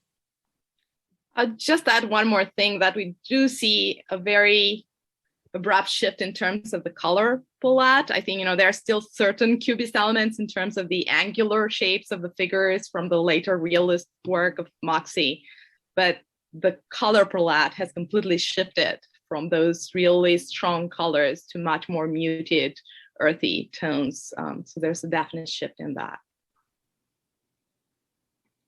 Irina? Yes, thank you for this discussion and for raising the question, Tom. It's a good one. But you left out two of the artists who don't conform to That's why I left them out. Obviously, yeah. So I'm just slightly disappointed that Give me 10 minutes and I'll put them back in. Okay. Right. You don't even 5 minutes. I know it's cruel and unusual. But if you were to look also at Victor Brauner, he goes in a different direction than the one you suggest, and he does. He goes deeper into his surrealist technologies, into a mystical direction that is very interesting. And I don't know why. I was sure that the people who were not students of the Romanian avant-garde, such as yourself and Christina, were going to pick up on Browner, but I was obviously wrong in my prediction. So he does other things. He goes into esoterica, and he produces these esoteric objects that are going to protect him from fascism and from horrible things. I mean, he's clearly traumatized, and he thinks that his paintings are going to help him in his struggle. And then Hedda Stern, she makes these paintings that are not, I don't know what they are. I mean, Christina, you can say, you can told us something about that. But they're not socialist realism in the least, right? So there. Now, and about Marceliako, I'll have to tell you a little tiny anecdote. I was in New York years ago on a fellowship, and I had this favorite cafe where I would go, and close to NYU, and I ran into this woman. I think we would often meet there, having our cappuccinos or whatever, and she was an Israeli artist, sort of abstract artist. And of course Marcelian, his name came up, and she said, he ruined his art, and he ruined Israeli modern art, because not only did he made, I think this may have been his turn, right? These Holocaust realistic or expressionist drawings, with the abattoir. This is what happened during the Iron Guard rebellion. They hung up Jewish dead bodies at the abattoir, including his brother-in-law. This is trauma. This is real trauma that he's depicting there. But he then went on to produce pictures of Palestinians and Israelis in the hills of Judea. And, she was disgusted by this.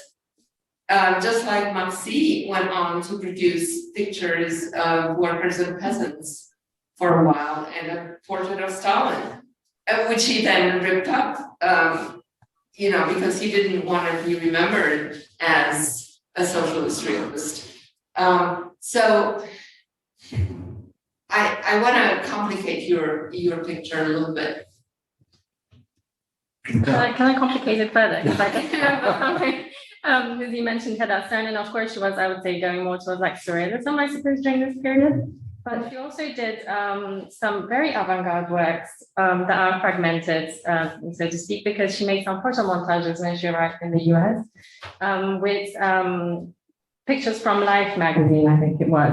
And so there definitely is that sort of fragmentation associated with Cubism in these collages of very violent images that she superimposes, again, I suppose, in a manner in which she's trying to deal with what's happening in the world, what she's going through.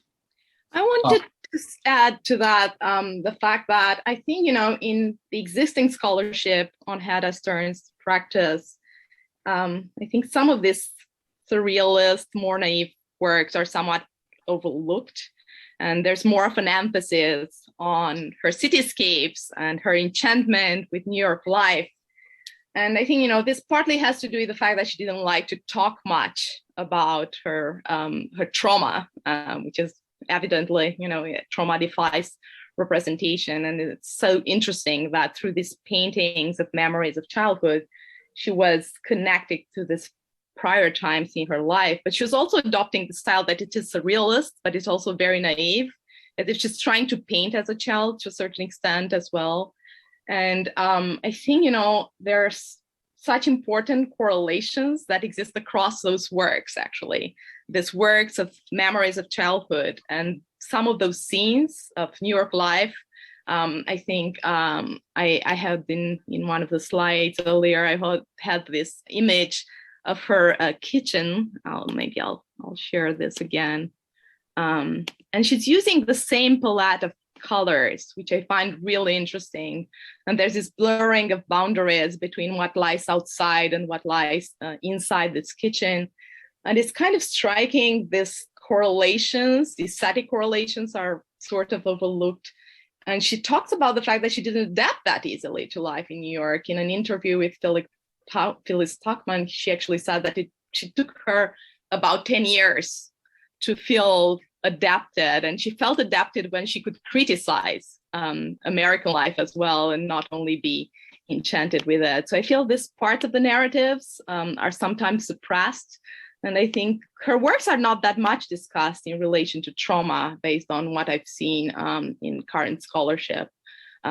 Also because of the fact that most of the works that were collected in the 1950s by major art museums, such as the Met and MoMA and the Chicago Institute, they really focus on more abstract works that engage with this constructivist approach to the representation of bridges, infrastructure, machinery in New York.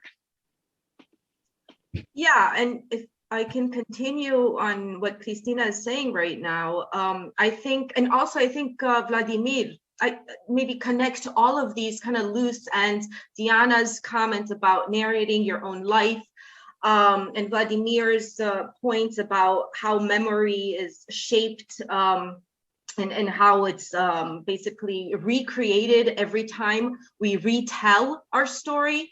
In fact, we're not retelling, but recreating memory. This is actually something that's very important. We're performing our own biography, reperforming our own biography. So I think that everything that we've been presented up until now, of course, connects beautifully, because these images are showing us the way that, in fact, people whose lives were interrupted by brutal events and had to basically start from zero, start again, they also start to re-narrate and to reconstruct their lives in a way that they could feel comfortable living with. So their biographies, they're basically recreating in such a way that they could actually survive with that past.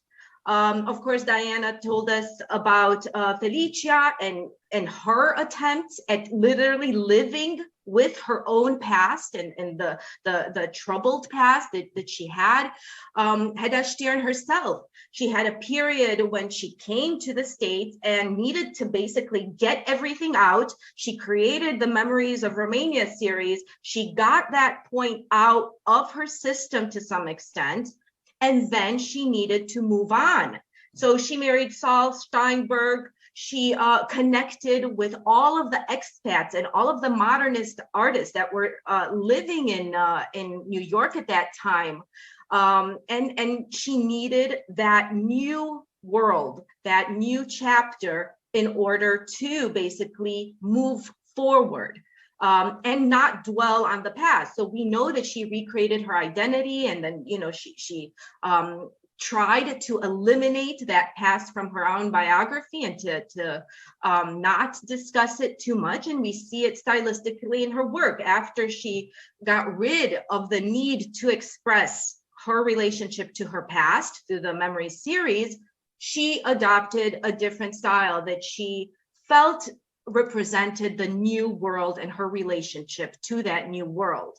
And of course, with Maxi, who remained behind, that's a different story. We talked about it a little bit. With Brauner, who moved to Paris, who left, he indeed also had his own biography and his own way of dealing with that past and kind of escaping into these surrealistic images and trying to find shelter and refuge in these alternative worlds that he was creating.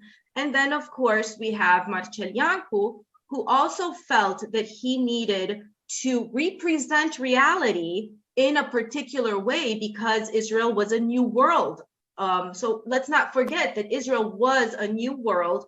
It was to some extent the equivalent of the new utopia that the communist regime was trying to promote. And Israel, in the first years of its existence, also tried to offer that new world for a new Jewish person. So there are a lot of very complicated details in discussing all of these ways in which artists reacted after the Holocaust stylistically. But to some extent, it has very much to do with also this need to witness and this need to actually give a concrete form to the horrors that they experienced. Okay, but as the chair, I'm going to allow Tom, since he brought this up and has been bounced around, he had wanted to jump back in, and then Rachel, how much time do we have after? Yes, like, can we go an extra 5 or 10 or? I mean, it's your lunch, so. Just continue. I do want to go to the questions on chat because we ignore those. Okay. All right. I would just have to make our comments short. Yes. Okay, I'm just gonna try to defend my thesis briefly since everybody's been piling on me. But the point that I was trying to make was really that these very radical avant-gardists, and I don't think we should make any bones about that. I mean, Maxi and Iancu in particular were at the most radical edge of the avant-garde, not just in Romania, but in Europe as a whole. And their project is committed to the breakdown of the boundaries between art and life, the shattering of the autonomous sphere of the aesthetic, and the remaking of life from within art itself. That is an extremely radical project. And they retreat from it when it comes to representing the Holocaust. They discover the limits of that endeavor when it comes to representing the Holocaust. I don't know how you can deny that that's what's going on. And they discover the value of autonomy aesthetics. Because like I said, autonomy, and this is, Christina referenced Peter Berger. I'm very influenced by his reading of the avant-garde. He says pretty much the same thing. You know, if you abandon the autonomy of the aesthetic sphere, you no longer have a position from which to freely criticize your society. You know, socialist realism is uncritical, an uncritical mirror on society. You know, but the freedom of the aesthetic sphere is there precisely so you can have a critical reflection of your society. And that's what they need desperately in this moment. And so they abandon the avant-garde project and go back to a more traditional defense of the autonomy of the aesthetic sphere. I think Iancu's trajectory proves that completely because that's what he continues to do in Israel. I have a whole other theory of Browner, but I'm not going to address that right now. Who wants to tell us something? Carla. Carla, yeah. Oh, well. Carla. Hi.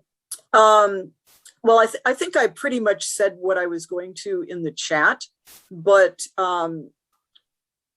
I do think that I'm not disagreeing with Tom. I don't think that what other people were saying quite disagrees with Tom actually.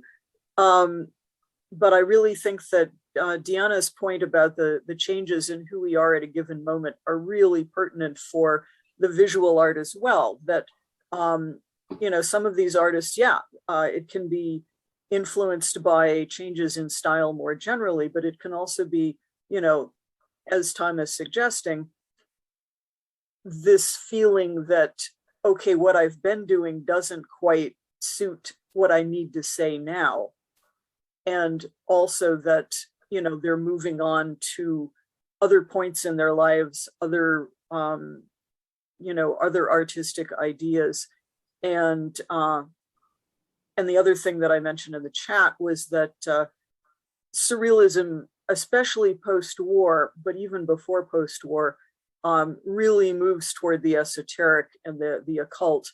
And Brauner, of course, has been doing this earlier, but it really goes in that direction very heavily after World War II, with that increased emphasis on not just the internal and dealing with repressed material, but also looking at mysticism, looking at what we're seeing as ignored areas of knowledge. So anyway, that's where I'm going to end, because Thank you, Carla. I think maybe we'll take, besides there are two people with their hand raised, maybe we'll take one of them. Let's hear from Vladimir, and then we'll get lunch. Sorry, Christina. Hi. Hey, thank you. Actually, I just wanted to ask a question, and probably the question goes to Thomas primarily, but to other discussants if they want to comment on that as well. This is the question of the following kind. I've kind of felt that the project Yanko engaged vis-a-vis Holocaust was basically a political one, and it meant to influence the wider possible audience. And then, was it not the reason that drove his abandonment of avant-garde aesthetic, or one of the possible reasons? Because avant-garde was basically an elite endeavor. It's this artists talking to artists, to aesthetic critics. But here he needed to talk to really a lot of people who would get the message quickly by looking at the picture. And so simplicity was involved. Not esotericism, no anything which would be rather difficult to comprehend. So is it not the natural choice for somebody who was engaging in this kind of endeavor to try to be accessible, simple, traditional means of conveying the message, rather than expressing them in the ways which were accessible to the specialized audience, not the lay audience? Thank you. Thomas, do you want to take that up briefly, or? Sure. I mean, I would just say, yeah, absolutely. But the point is that he's rediscovered the value of autonomy aesthetics. That's all I want to say, is that the Holocaust actually is the moment that they encounter finally, I think, the limits of the whole project of the historic avant-garde. I mean, it's fascinating. It's a revelation to me, quite frankly. And so they show that they understand after the war the time and place for autonomous art, and they do it in multiple different ways. Okay, so with Vladimir, who mentioned about the style that, it's somehow, it needed to be simple in order to communicate with so many people. Just as a post note, I do want to say that unfortunately, those works that he did, the series of drawings that indeed were meant to communicate extensively to a very wide public, ironically did not get shown in Israel. And in fact, Israeli society after the war rejected them. And this is actually the tragedy of Yanko's attempt, because it was not embraced as he thought it should be, as he actually intended. This series was not embraced in Israel. It was rejected because, in fact, Israeli society wanted to start anew, as well, as I mentioned, a new world, and they did not want to be constantly reminded of this past. Universal Publishing House in 1936. It has 64 pages and more than 230 photos. Unfortunately, my edition had two pages missing, so the 226, it's wrong. It was initially published in 1936 with a preface by Mikhail Polychroniade, both as an official propagandistical outlet of the movement, but in the same time as a clandestine document. Based on a series of legionary press articles and photographs collected at the center by Mikhail Polychroniade, Vasile Marin, and Victor Voșan, this album appeared. What can we remark just watching, looking at the album is the obvious overlapping between traditionalism and aesthetic modernism and the coexistence of amateur and professional photography. For example, this is how the photography looked in the original legionary newspapers, Revista Mea and Vestitori. Now I will go to three ideas that I would like to communicate today. The first idea that I would like to present is that all the photos in the album, there are many ideas, but I will just stop for these three, communicate a blueprint of a healthy, active, and ethnically cleansed society where any ethnic minority is absent.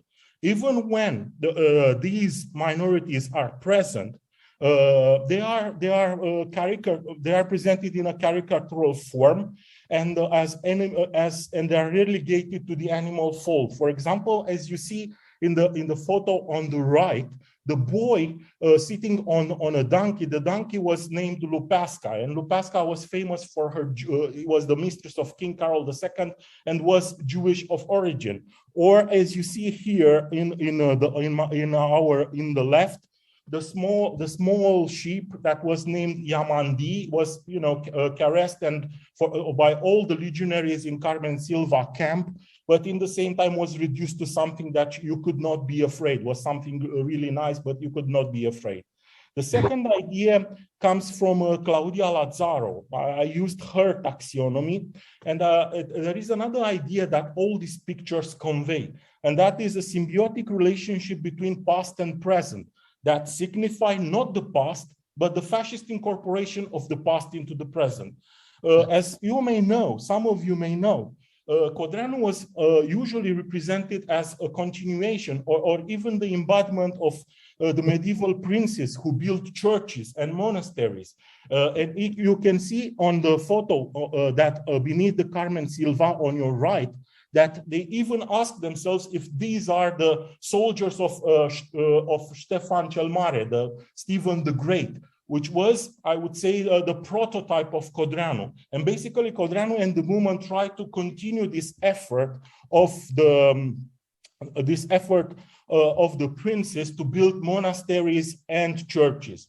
And last but not least, and I will end up with that, the segregation of sexes. In the album, you can see that all the men are manly, healthy, working, but the women are relegated in a form of domesticity. They have to work separated from the men. And the only instance where you find a woman working in the men in the album is where this woman carries with General Cantacuzino stones for the Carmen Silva working camp. It was, I would say, an irony in the same time, but also, I would say, a slap in the face for all the women, because it was known that General Cantacuzino, as an old man and a womanizer, used to work only when accompanied by women. So I will stop here and I look forward to the questions during the discussion. Thank you so much. Okay, thank you, Ionuț. Now we move on to Roland Clark. Thank you, Ionuț. That was fascinating. So we started the panel with a fascist photo album from 1936, and now we're looking at a fascist photo album from 1940, 41. This is called Kampf und Sieg. It's found in the Romanian National Archives. There's no date on it, but it's clearly published after November 1940, and presumably because it's a piece of legionary propaganda and it's written entirely in German, it's published sometime before the Legionary Rebellion of January 1941. So we can pin it down to a couple of months, probably. It's possible that it's a post-war thing, but that would be strange if it was, because it doesn't talk about anything that happened during the war, doesn't talk about anything that happened during or after the rebellion. And I'm talking to Onutz about it last week. He suggested that this is a piece of propaganda deliberately directed to Germany, which I think is an interesting idea because of how well it's published. It's much more professional than the 1936 album about the work camps. I want to point out just a few key images that jumped out at me. This first one is from a student congress in 1923. So the student congresses in the early 1920s that Irina writes a lot about were very violent, and eventually the government said you can't hold anymore because you keep destroying the towns you hold them in. And so they held one in the woods, and they went in the woods and they said, this is a secret congress, we're forced here by the police, and yet they take a photo of themselves doing it, which suggests to me that they're not really hiding because they want to be seen to be being victimized, and they want to be seen to be hiding. And this is a constant trope in the way that legionaries presented themselves throughout the 1920s and 30s, that they want to be seen as victims while also publicly sticking it to the man at the same time. The image at the top is a very famous one taken of 6 legionaries who were arrested in 1923 for conspiring to assassinate a series of leading figures, mostly Jewish, in Bucharest. And they admit to the crime, but they're acquitted. And this is a photo taken of them in prison in Bucharest. And they're known as the Bucharest 10 because of their the prison they were kept in. And in this photo, they don't look like criminals. They look like very proud outlaws, haiduch, and they're playing dress up. Like, you wouldn't wear these costumes. Peasants wouldn't wear them every day, but they're deliberately wearing them to look like Romanian peasants. And what's interesting, if you look at the 2 photos on the bottom, one is from a brickworks in 1924 in Ungen, and the other is from a National Christian Defence League Congress. Codreanu and I think it's Constantin Georgescu. It's either him or Radu Mironovic. The guys who are dressed up in their costumes, they're still wearing them, and they wear them repeatedly throughout the 1920s whenever they appear in these images, suggesting that they want to, they've worked out an image of themselves that they want to put into the general public, and they want to be immediately recognized as one of those sorts of people. So they're cultivating a sort of celebrity. Here is 2 images from 1933. One in which legionaries are injured by police during an electoral campaign, and they're dressed up as victims, showing all their bruises and their injuries, but at the same time wearing leather jackets, wearing the military style uniforms. Compare that to the assassins of Ion Duca on trial. How these guys, the legionaries, they want to look like victims but dangerous at the same time, whereas once they turn up on trial, they're deliberately cultivating this image of being harmless little boys. And I want to finish with a couple of images comparing the late 1930s, specifically 37, to what happens when the legion's in power. And if you look at the way that Horia Sima is represented on the right, it's almost identical to the way that Codreanu represents himself on the left in 1937. So there's a clear visual attempt to say that Codreanu is almost a reincarnation of, Sima is a reincarnation of Codreanu. He's taking his place. And you see that again with the cooperatives and the Legionary Charity of 1940. The way that the images are constructed, there's clear parallels between what was happening in the movement in the 30s and what happens in the regime in the 40s. The regime is deliberately trying to claim that heritage as its own. So I'm going to stop there and pass it over to Vladimir, who's going to tell us a little bit about perpetrator images in the Holocaust. Okay. So, ladies and gentlemen, thank you for the honor of being part of this Festveranstaltung Irina Leviziano, which I really believe is an important event, and it's an important event for me. I was listening with great interest to the previous presentations, but I need to say something before I start talking about my images and how I interpret them. I kind of disagree with the basic premises. We were asked to familiarize itself before preparing for this presentation.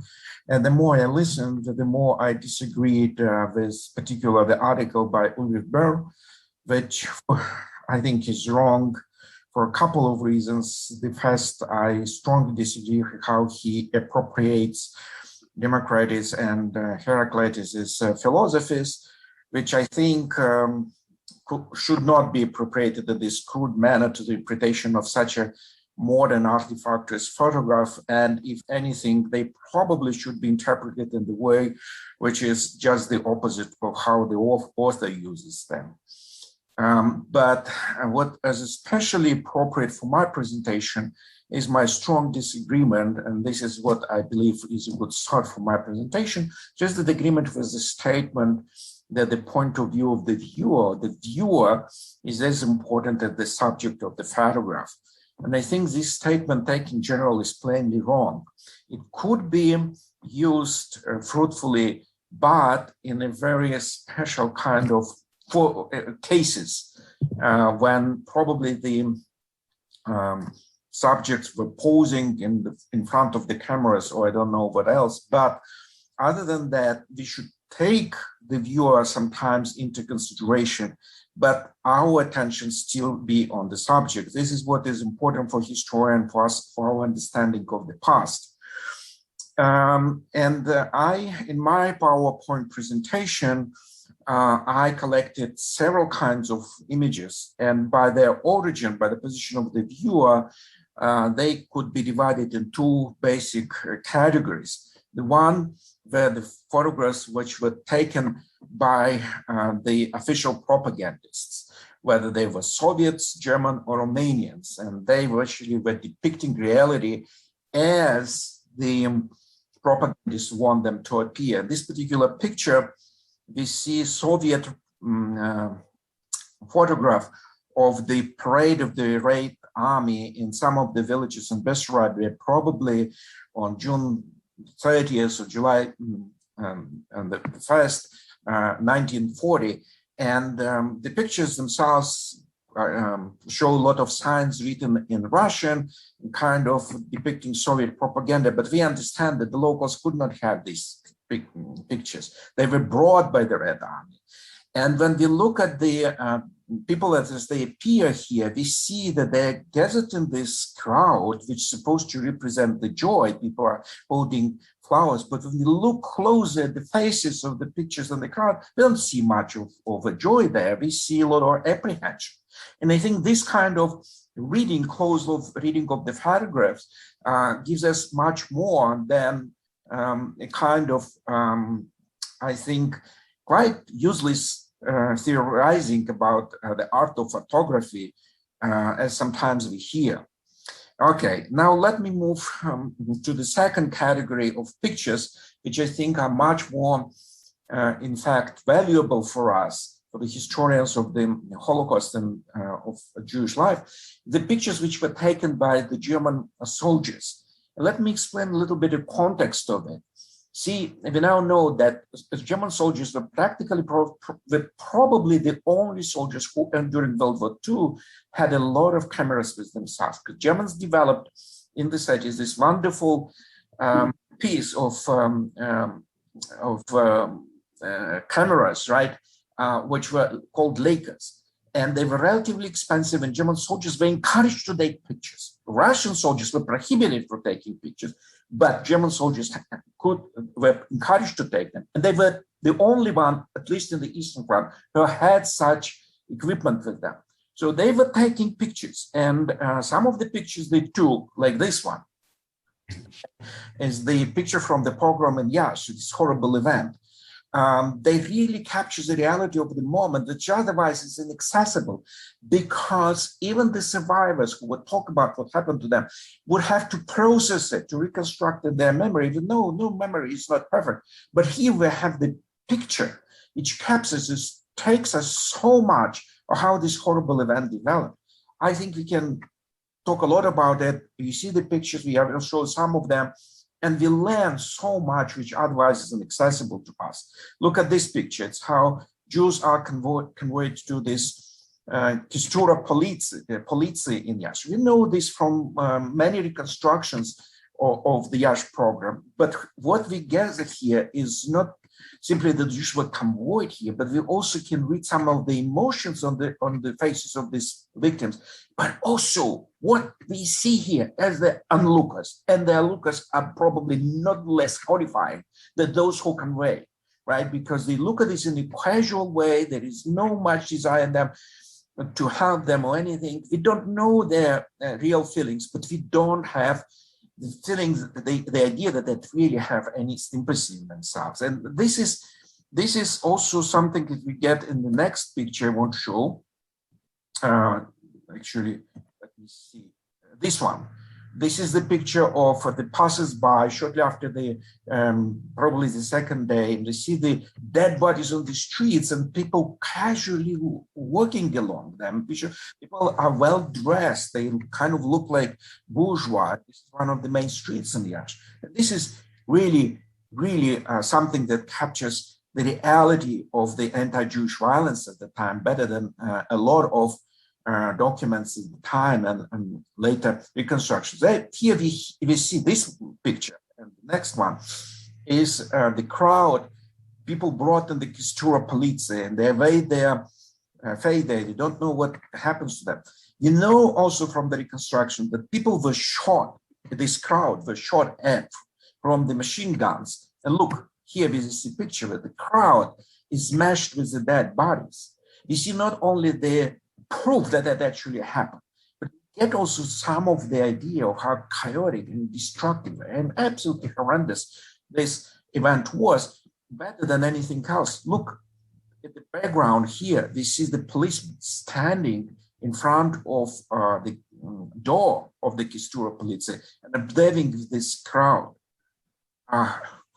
Okay, a couple of other pictures of the same character, and I will leave it at that. This is also from the Yash program, and we see people they were brought to the railway station. They're expecting the embarking on the train, but they don't know yet. And from many survivors' accounts, we know that they were ordered to lay on the ground, face down, and the people were the officers were going around them, threatening them with execution on the spot if everybody would raise their hat. And this is exactly the supporting evidence of that same event. The train goes, it's a usual passengers train, and we see people looking at the piles of dead bodies, which were offloaded from the so-called death train. One of those, right? There were two. It's probably going to Kalrash. We don't know the place, but we see this life and death simultaneously. The casual way people looking at that, they might be surprised. But is there anything like an indignation in their faces, a desire to help? That really is as shocking as anything else. Okay, and let me show you a couple of other pictures from the Holocaust. This is also taken by the German soldier in the city of Belz, a group of Jewish leaders who were selected by the Germans for execution for whatever reason.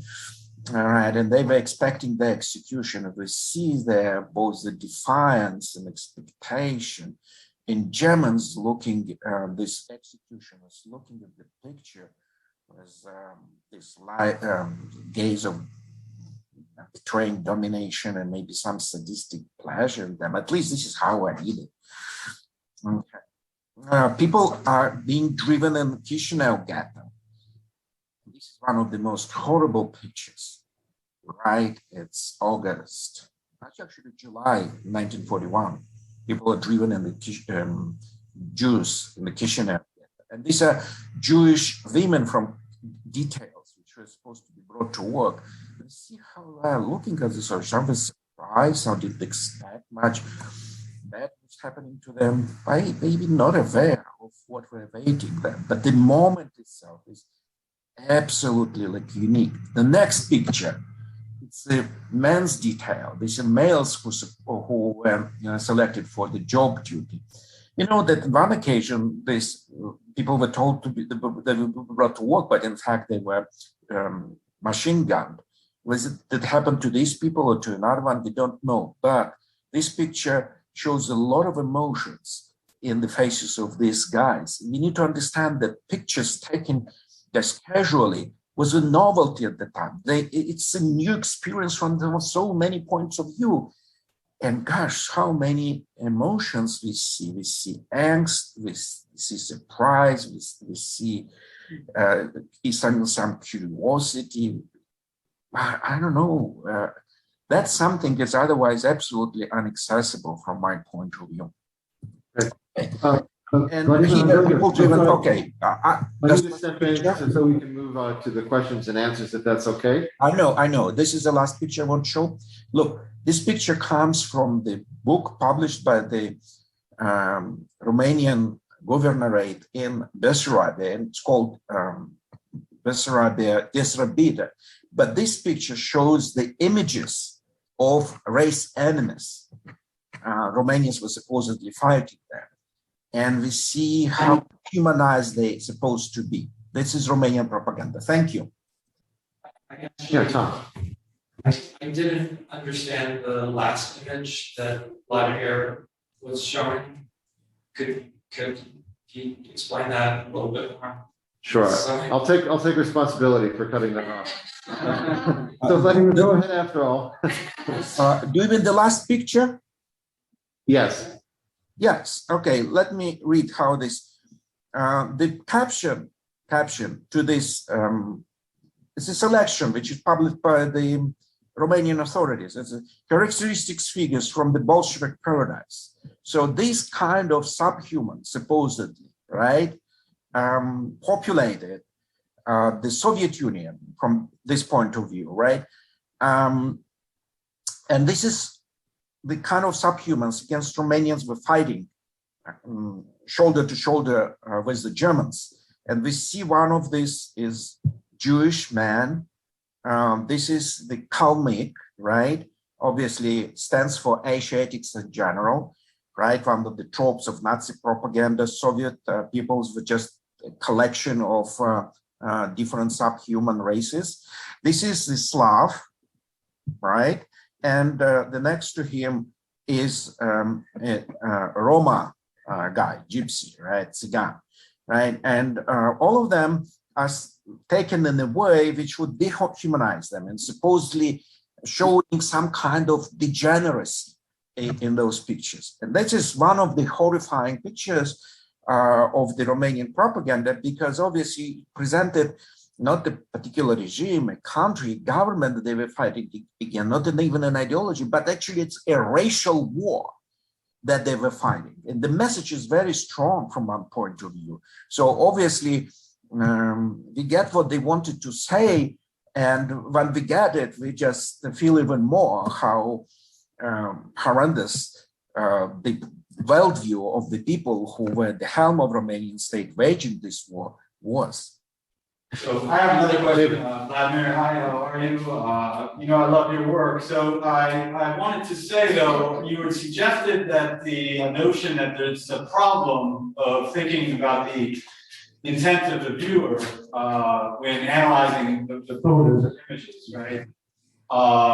And yet, when you were, for example, talking about the train passing by the pile of corpses there, you were suggesting or saying that you were surprised or something along those lines that they were kind of okay looking at those images or they were unmoved, or I forget the exact words, and you can correct me if I'm wrong, but I mean, isn't this sort of exactly the problem that we're talking about, in that you are surprised by this, but why?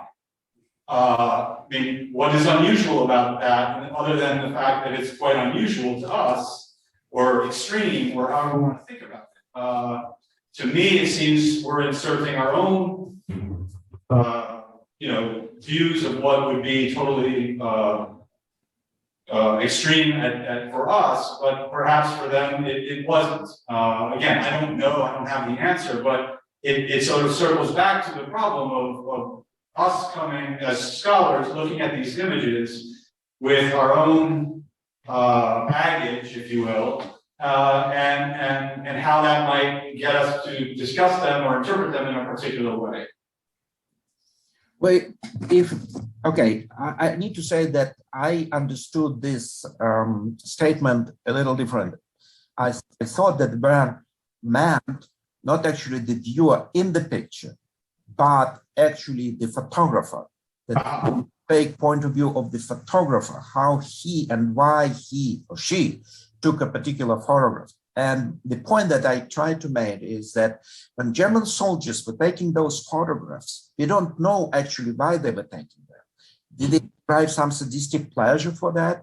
Did they thought that what they were seeing was the rightful revenge of the subhumans, or they were just registering something that they perceived as extraordinary and worth remembering? We don't know.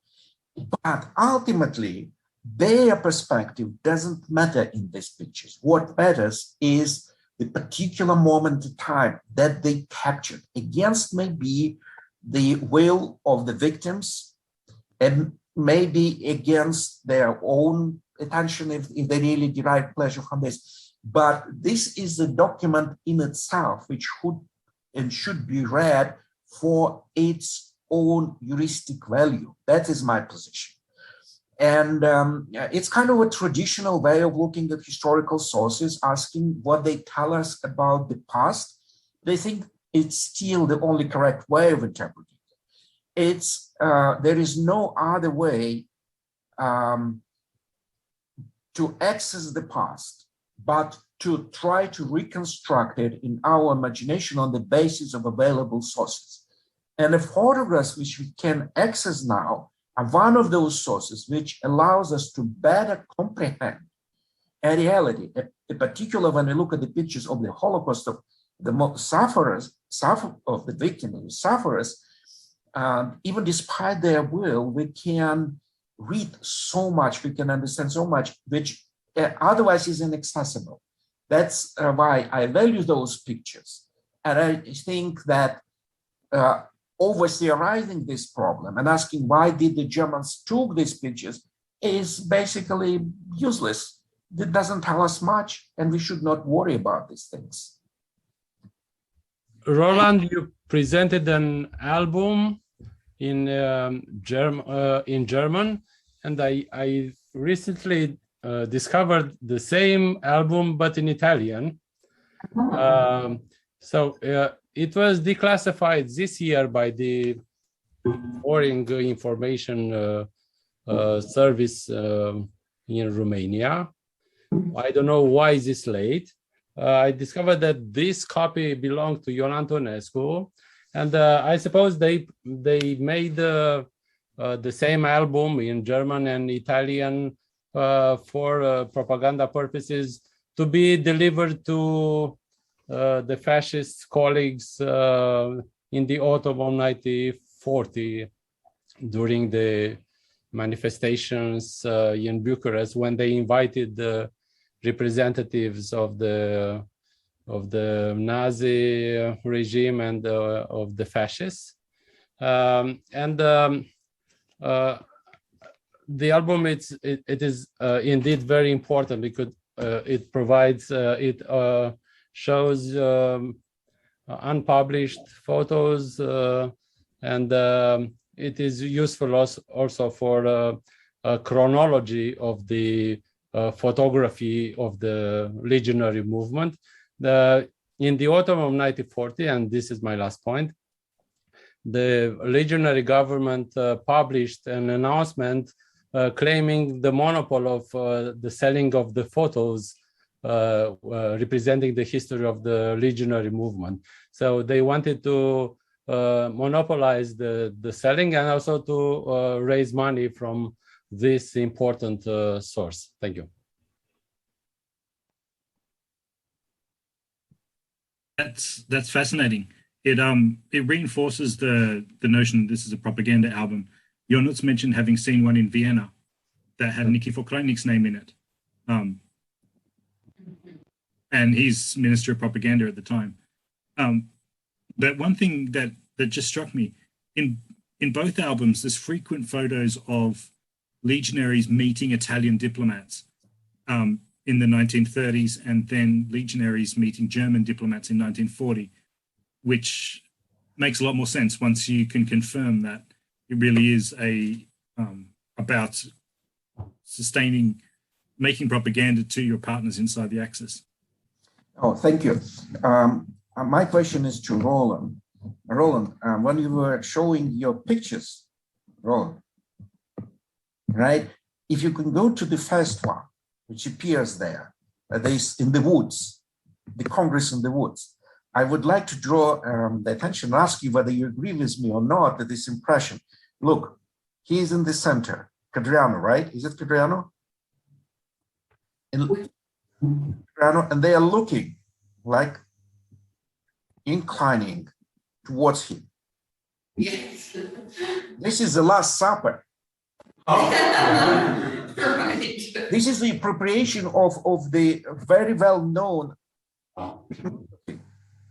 religious for their own political purposes. Of course, brazen, absolutely brazen. But I think people would immediately recognize looking at it, right?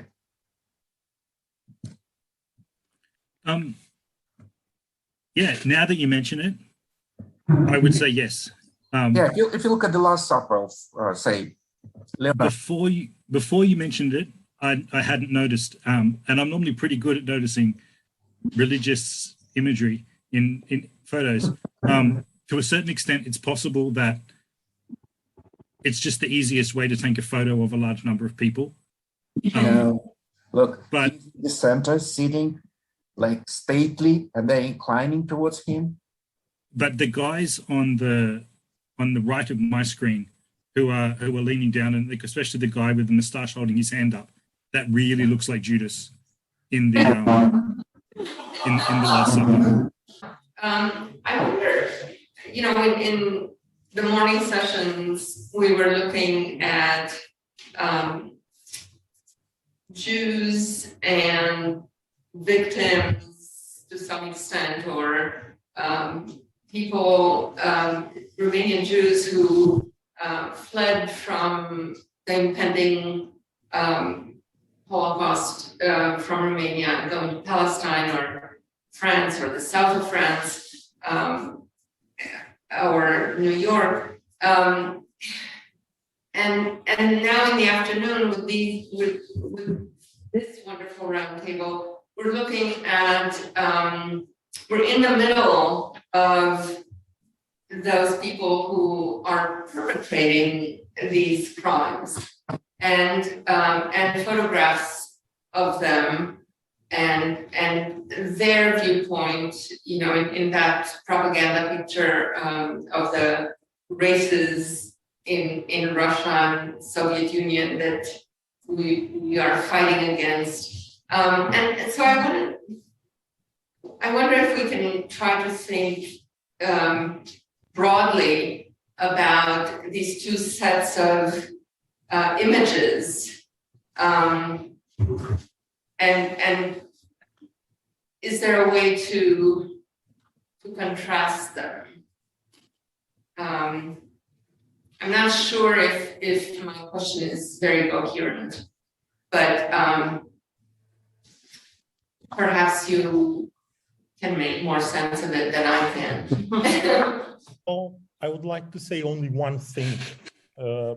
Whoever killed himself, that the Iron Guard was not very explicit about what were their intentions, I think is killing himself. As we can see, and I think I already pointed out in my presentation, their ideal of a society, of a world was pure and without the Jews. It's actually the title of a book by Alan Confino, A World Without the Jews. This was actually what they had in mind. And they didn't I would say, hide from showing it into their propaganda, into their posters, into their all visual culture that they displayed during the interwar. As you can see, the ethnic minority is depicted in a derogative manner, I would say as something like something to be laughed at rather than to be taken into account.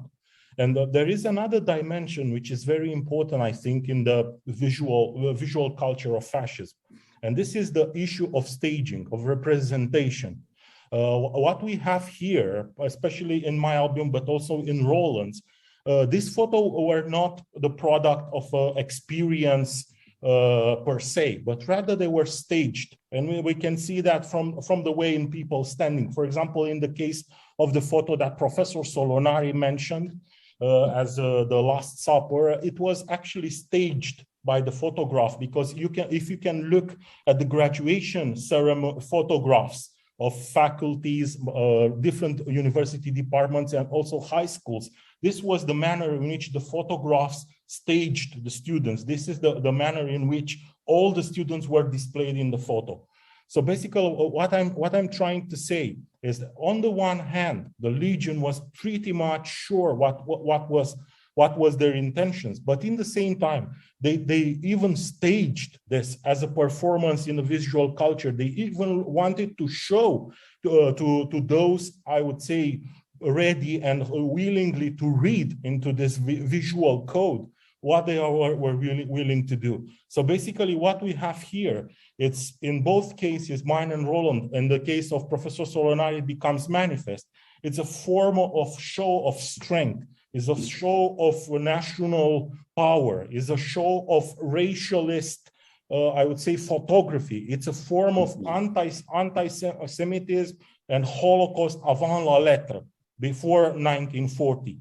So what happens next in the case of Professor Solonari, we actually see in the act what happens. What happens in my case, for example, it's what happens in the Potens, as a blueprint, as something, as a project. So basically, this is what I'm trying to show, that this is not just a photograph or images or pictures displayed, but was also a show of strength, was also a show of, I would say, the ideology in a visual form. Thank you so much. If I can just add to what you just said, Jens, you pointed out in your presentation that there are hardly any women. So that's also part of the vision, right? It's a male-dominated world. Well, okay.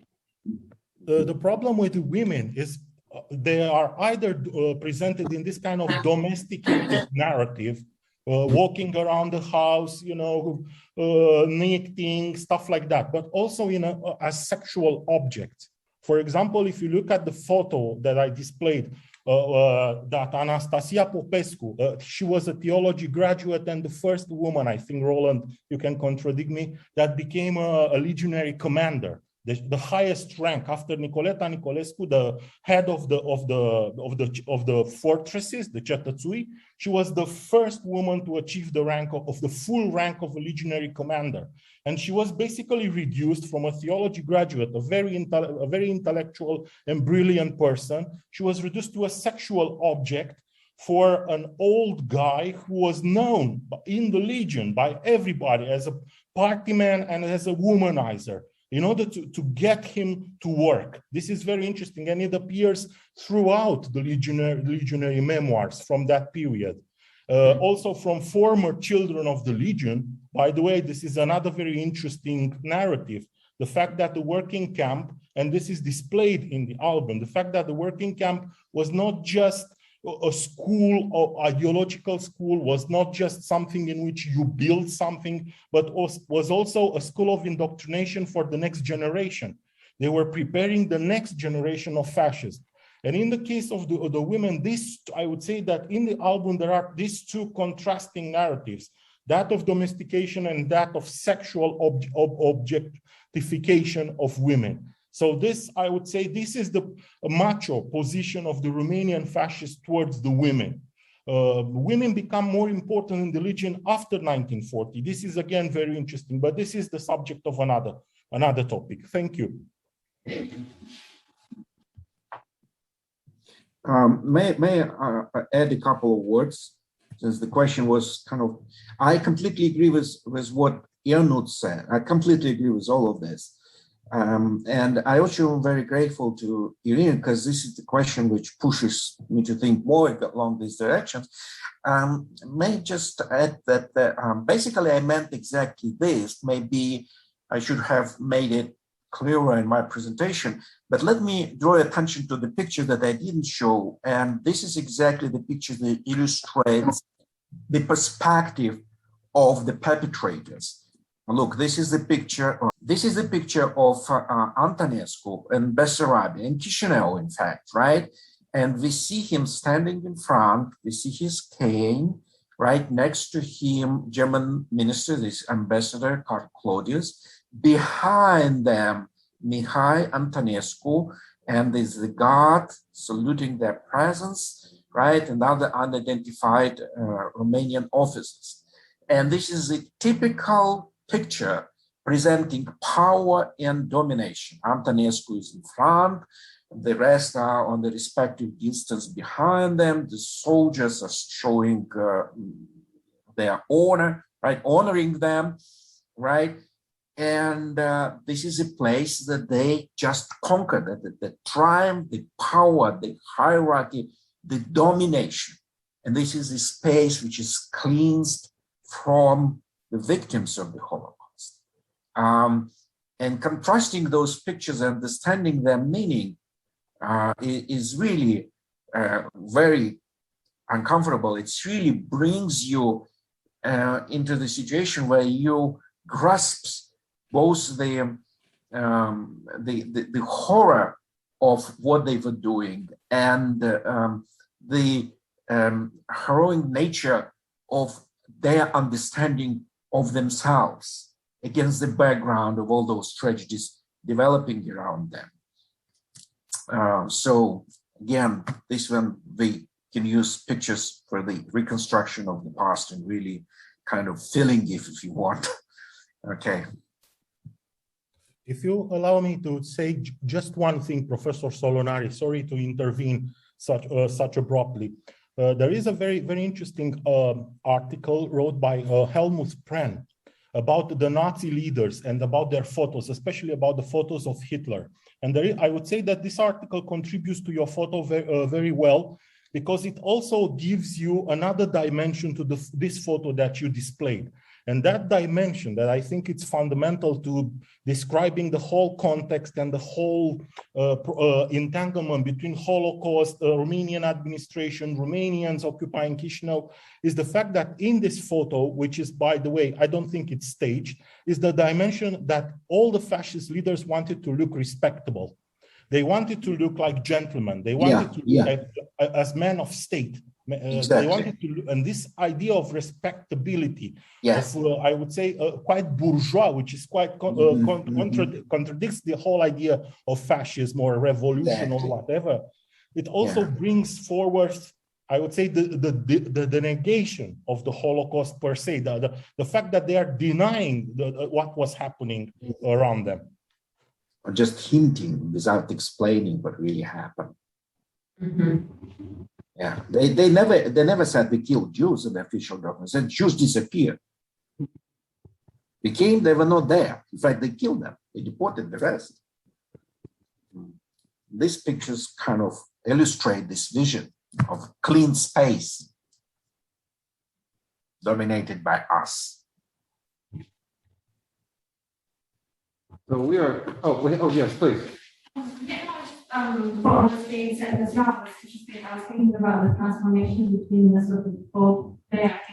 Could you speak up so that everyone can hear? So what Roland was showing the kind of legionnaires acting as the sort of peasant figures, but now we have the fascists acting as figures. So I wonder if we can hear more about how that happened. Could you repeat the question for people? Yeah, so the question was noting the sort of parallel of you have the legionaries play acting as the Haiduc, and here you have them play acting essentially as bourgeois officers, and you asked how did that come about? Yeah, how they changed Yeah, how does the change come about from wanting to be these peasant rebels to being respectable gentlemen? And was I wrong that Roland, you also wanted to address the question I had asked before? Could you respond to both questions? I can, but yeah, I'm really interested in this new one question. So briefly, what happens is the legionaries, when they're dressing as peasants, they're dressing as people who are against the state and who are fighting on behalf of the nation to overcome the state and to take control of the state. And when they dress as gentlemen, it's after that has happened, after they have successfully taken power. And so in both cases, the thing that really stands out is this sense of dignity and the sense of the fascists in general. They argue that what's really important is the new man, right? It's who you are that matters, not what you say or what you stand for. And in all of these images of perpetrators, you have a sense of what they're trying to portray is that we are awesome, I think is the easiest way to say it. And just to think about the way it connects to some of the earlier pictures, especially the first panel, this sense of Jewish people trying to assert their humanity and their individuality and not necessarily their Jewishness in the midst of a deeply racist society that marginalized them. Here we have the opposite of that. We have the Romanians asserting their dignity and their humanity, which is it's premised on the elimination of anyone else.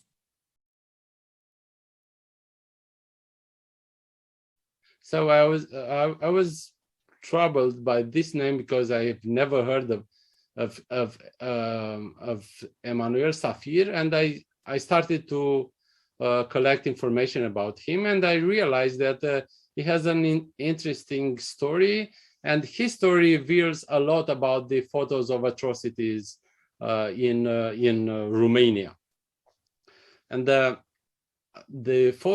these photos, which are included in an album about the Odessa massacre, are totally unknown to historians and to the public. And it shows the main, as I was in Odessa 2 years ago, I was able to compare the photos with the sites I have visited. And it shows the main sites of the mass killings in the city and near the city. The photo from the right is from Dalnik. And as I said, I started to collect information about Emanuel Safir. He was a communist sympathizer. He was arrested many times, but this is another story. I wrote a long study about him in our academic journal from the center.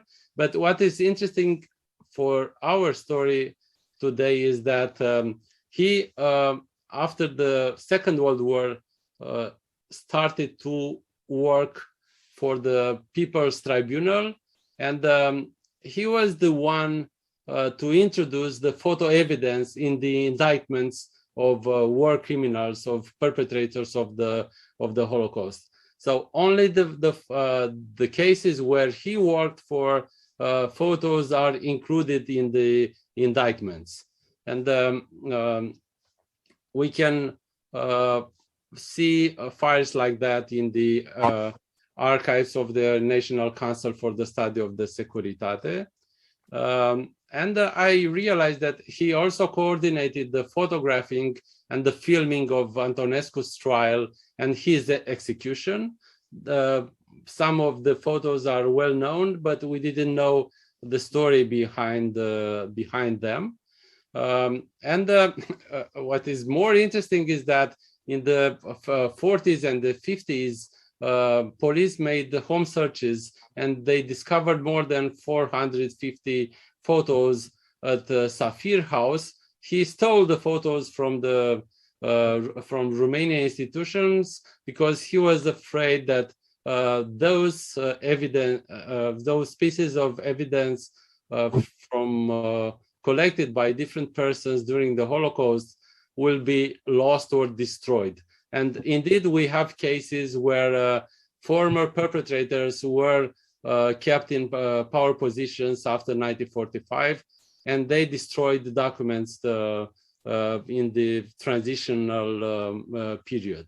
And this is why Emanuel Safir and others as well stole photos. So this is why today it's very difficult to know about these photos, to know about the significance of these photos, about what they represent.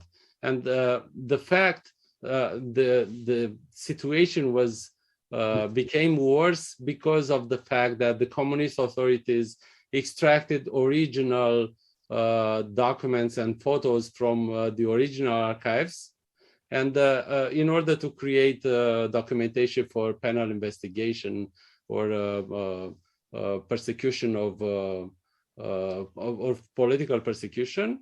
But the result was, and our mistake at the beginning when making the film was somehow provoked by this mess, which was created by the this intrusion in the original archives by the communist authorities.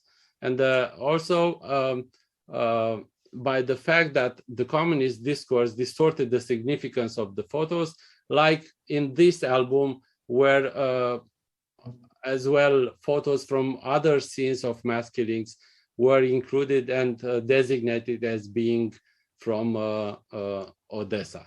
And I also found among the photos which are collected from Emanuel Safir and others, this album, which is the basis for the next film we've just finished. I'm doing with Radu Jude, and it will be released next year. Thank you.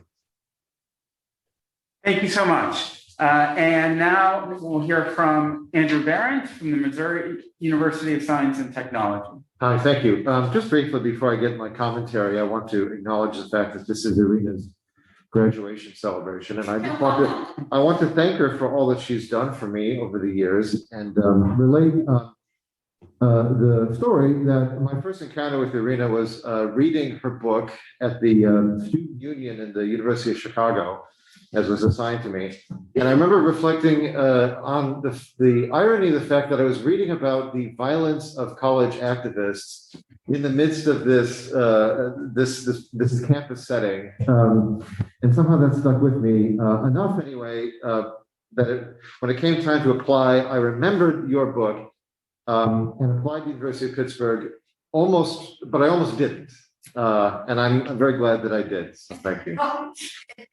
So as to the film, this is an appreciably challenging film, visually as well as thematically. It resists easy assimilation, I think, in part because of the philosophical confrontations that drive it, but also in part because of its protean cinematic modes. Sometimes it's documentary, sometimes it's mockumentary, or we might say even meta-documentary. Sometimes it's in verite, sometimes all of them at once layered together. And most shockingly, the mode of live event recording with its multi-camera dynamism, the most cinematically dynamic part of the film, and even greater blurring of the candid and the staged, the overtly artistic and the deceptive reality of live filming. I mean, it opens with this diegetic unreliability where we have the acknowledgement of that this is a performance, but then it moves into this documentary mode, and that's how it ends when we're called by the actresses in the film's name to draw us out of that. So it's very complicated, I think, in that respect. But also, I think I just keep coming back to this the reflection that so much of the film's mise en scène is so busy there's always something going on in the background. And this is most striking for me in the many scenes that are shot inside and outside of the museum, which I feel acts as an unsettling fun house, or maybe a haunted house, as well as an archive. It's one of the film's many archives within archives that it gives to us. So that's the slide here. If you could advance the next slide. Same thing in the garden of the artillery and the tanks. So this edgy, spiny, Brechtian, frustrating unwillingness to adhere to anyone's style, let alone anyone's message, I think is a wonderful compliment to the apparent failure of Marina's project, as it's greeted with an alarming and depressing combination of enthusiasm for violence and indifference to its implications. I mean, just one of the most gutting scenes in the movie is of the crowd recording the burning building, which is reflexively capturing the spectacle on their smartphones. So I think her snickering at the Antonescu hagiography returns bitterly in the end to haunt us, and to haunt her and to haunt us as well. And so it brings to mind what the Baron reading had to say about that archive is a relationship between the viewer and the text. And I think this film emphasizes that again and again. Finally, I want to offer a kind of provocation here. Why ultimately should Antonescu care if he and his agents go down in history as barbarians, when, as they're presented with his factual words, the hooting mob of his posterity claps like seals for him, or history buffs insist on defending his honor? So therefore, I think that this film mounts a supreme challenge to history as a discipline and as an intellectual endeavor. What can we do, if anything, about the fact that weapons, uniforms, tanks, those grim pieces of litter cast aside by the angel of history, are treated as amusing toys or props in Zombies versus Wehrmacht, or indeed as fetish objects? What kind of threat is it for history to judge when history is the accumulation of forgotten genocide after forgotten genocide? What then do facts avail us, really? So we can talk about that. Thank you. Thanks so much, Andrew. And next we'll hear from Narcis Tugure from the Bucharest Academy of Economic Studies. So I'd like to thank everybody for the invitation to take part in this festive event and to join the wonderful group of academics and presenters. But most of all, I would like to thank you, Irina, for having met you and for having learned so many things from you over the years. It has been an honor. And it's a bit sad that you retire right now, but I'm sure you have wonderful projects ahead. In the following minutes, I will say a few things and address a few questions about the film, to which hopefully we're going to get some answers in during the discussion that will come after. I confess from the start that I was puzzled by the movie, and I was rather critical of it after watching it for the first time. I had heard many good things about it and read several reviews before watching it, yet I was taken aback by the way it was made. The leading actress, for instance, sounded a bit pedantic and emphatic. The dialogue seemed a bit repetitive. Actors were engaging in quasi-academic conversations, even during their most intimate scenes.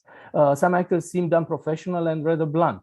Many of them were amateur. I was to find out later, and that explains my reaction to that. Maybe the characters seemed rather caricatural, with few nuances and hesitations, each of them supporting strongly their own vision and being not necessarily willing to change it.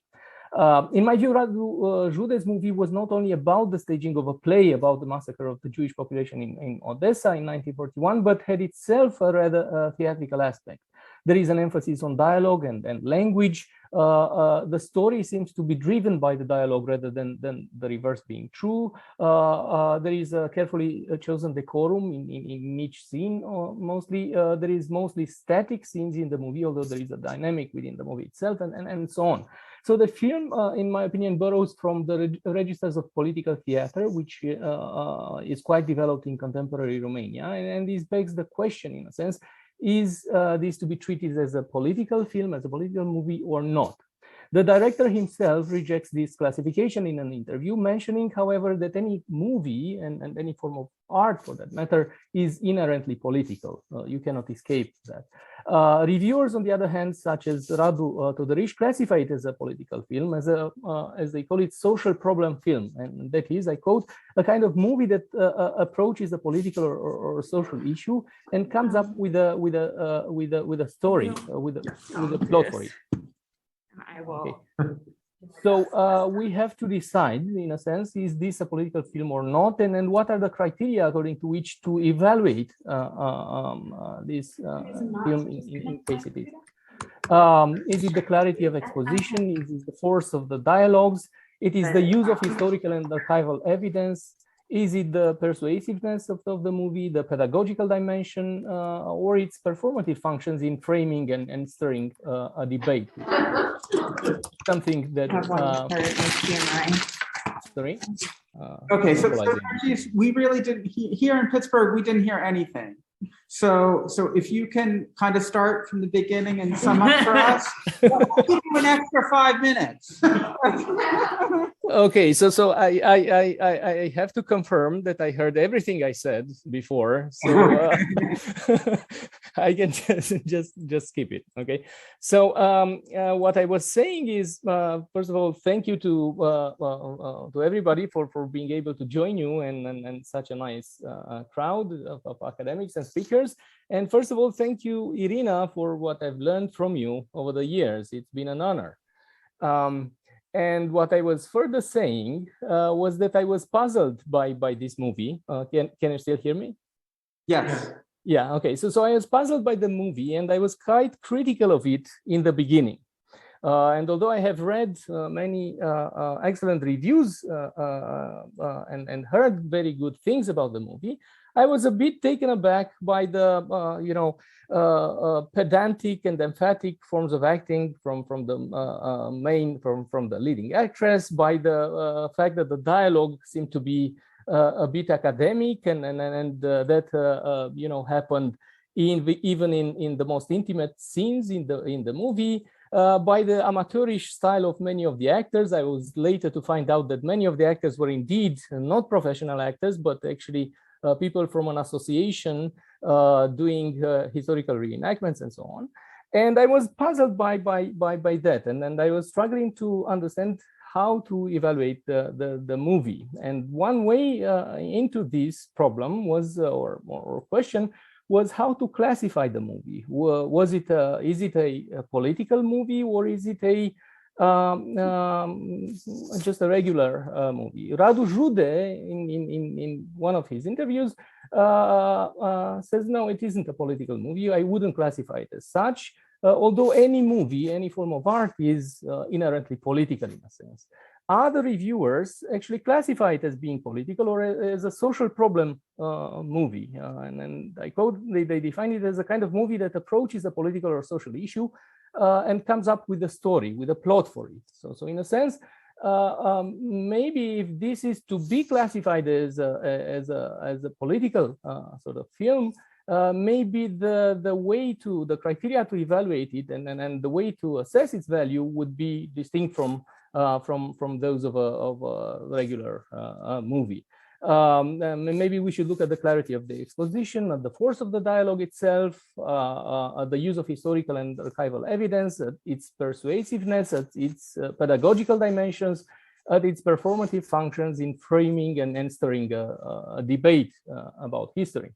And there are several issues I try to take issue actually with, including the relation between Radu Jude and the other members of the new wave of Romanian cinema, the contribution of this film, but not only this film, to the wave of reenactment movies in Romania and abroad, about the blurring of the boundaries between professional actors, the extras, and the public, and how in a sense the film actually flows in society,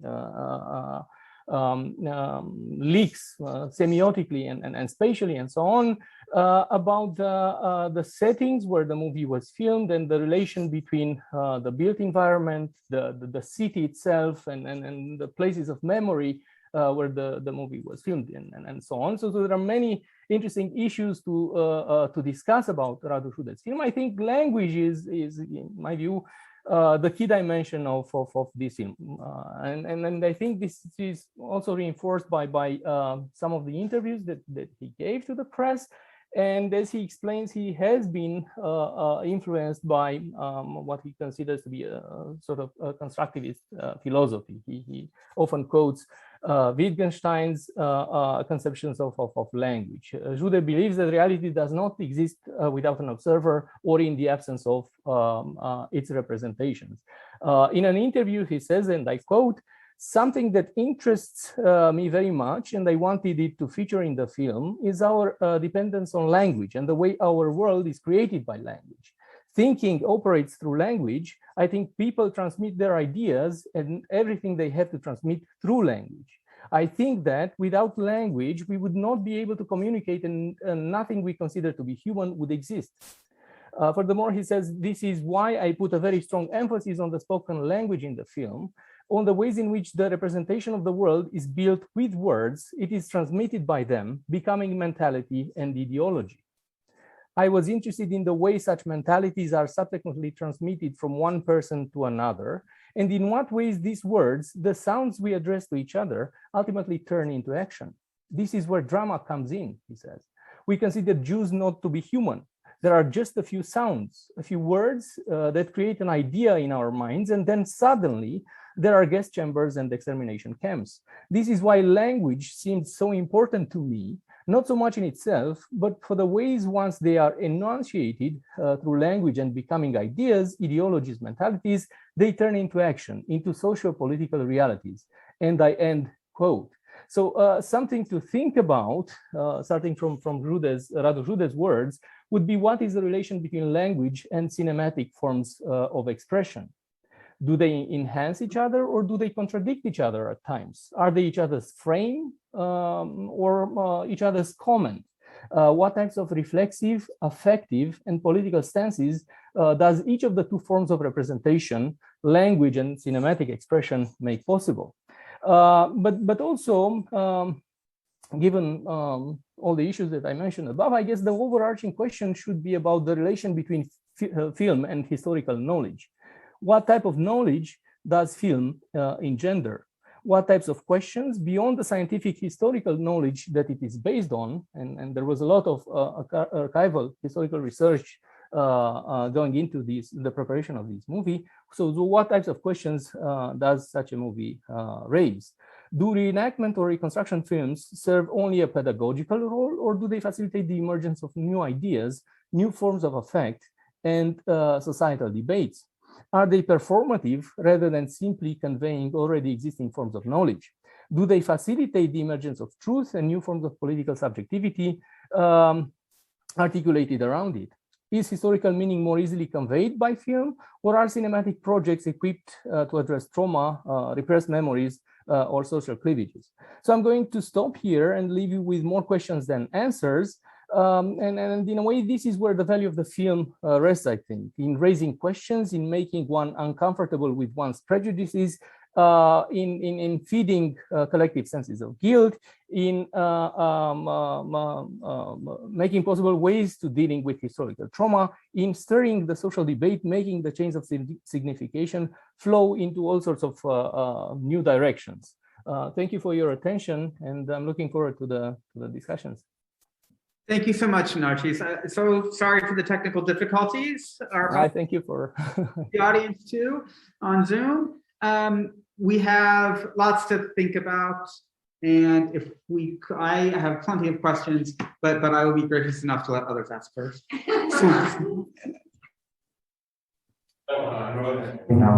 Both take the, well, okay, I guess I'll take the first question. I mean, there's so many questions to ask about this movie. It's incredibly rich. But I want to just start with some basic factual ones. Did we just lose? No, I'm just switching it back so that it's better. So we should. Thanks, okay, there you go. Keep going, keep going. I would just like to ask the panelists who know about how this film was made to just help me understand it a little bit more. First of all, is the filmmaker Jewish? That's just let me throw out a bunch of questions. I don't know. This is my first encounter with him at all. And I think that matters, naturally. His last name is Yuda, so I'm assuming that he is, but I don't know. Can you also help me unpack, which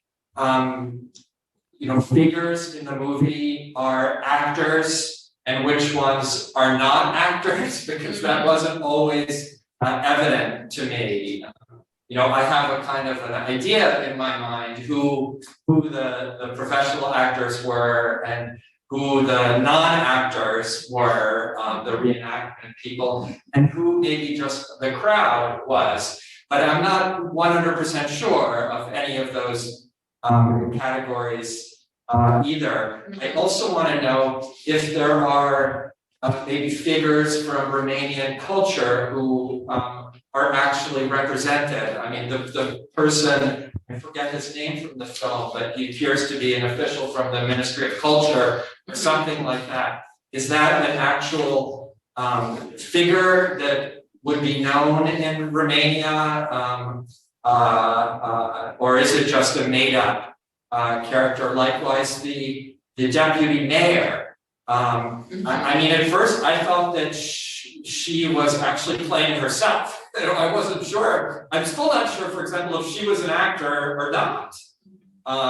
And I have so many questions, but I will leave it there. If you could help me just unpack some of these basic kind of factual If I could add just a couple more factual questions to that. Oh, please. So if the panelists could say something about the situation with reenactors in Romania. Who are the reenactors and what are they reenacting exactly, right? What is the situation with money and the financing of films, and what did that official really hold? What kind of power did he hold over the making of the film in some way?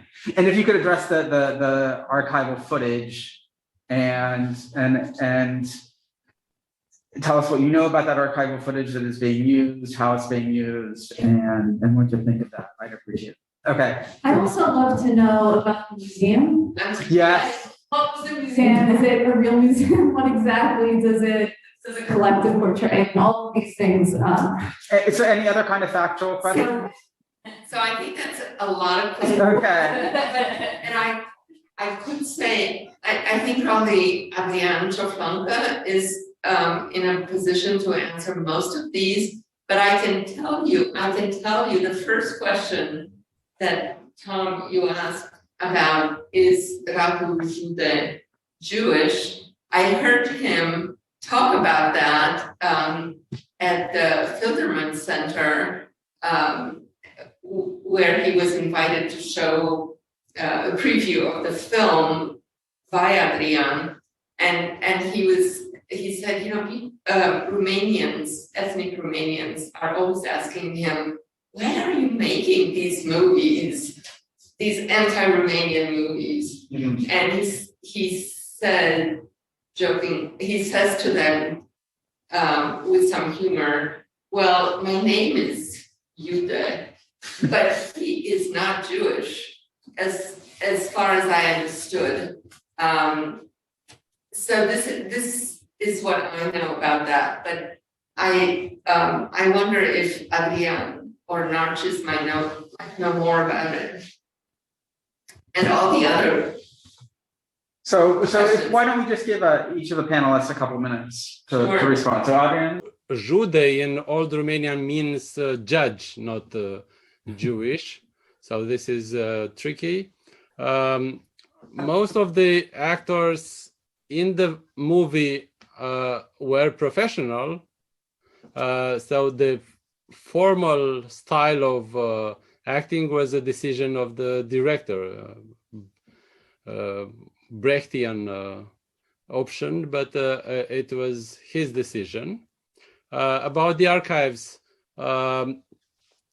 unfortunately, most of the archives related to the Odessa massacre are unstudied by researchers. There are more than 10,000 pages in my institution, the National Council for the Study of the Securitate Archive.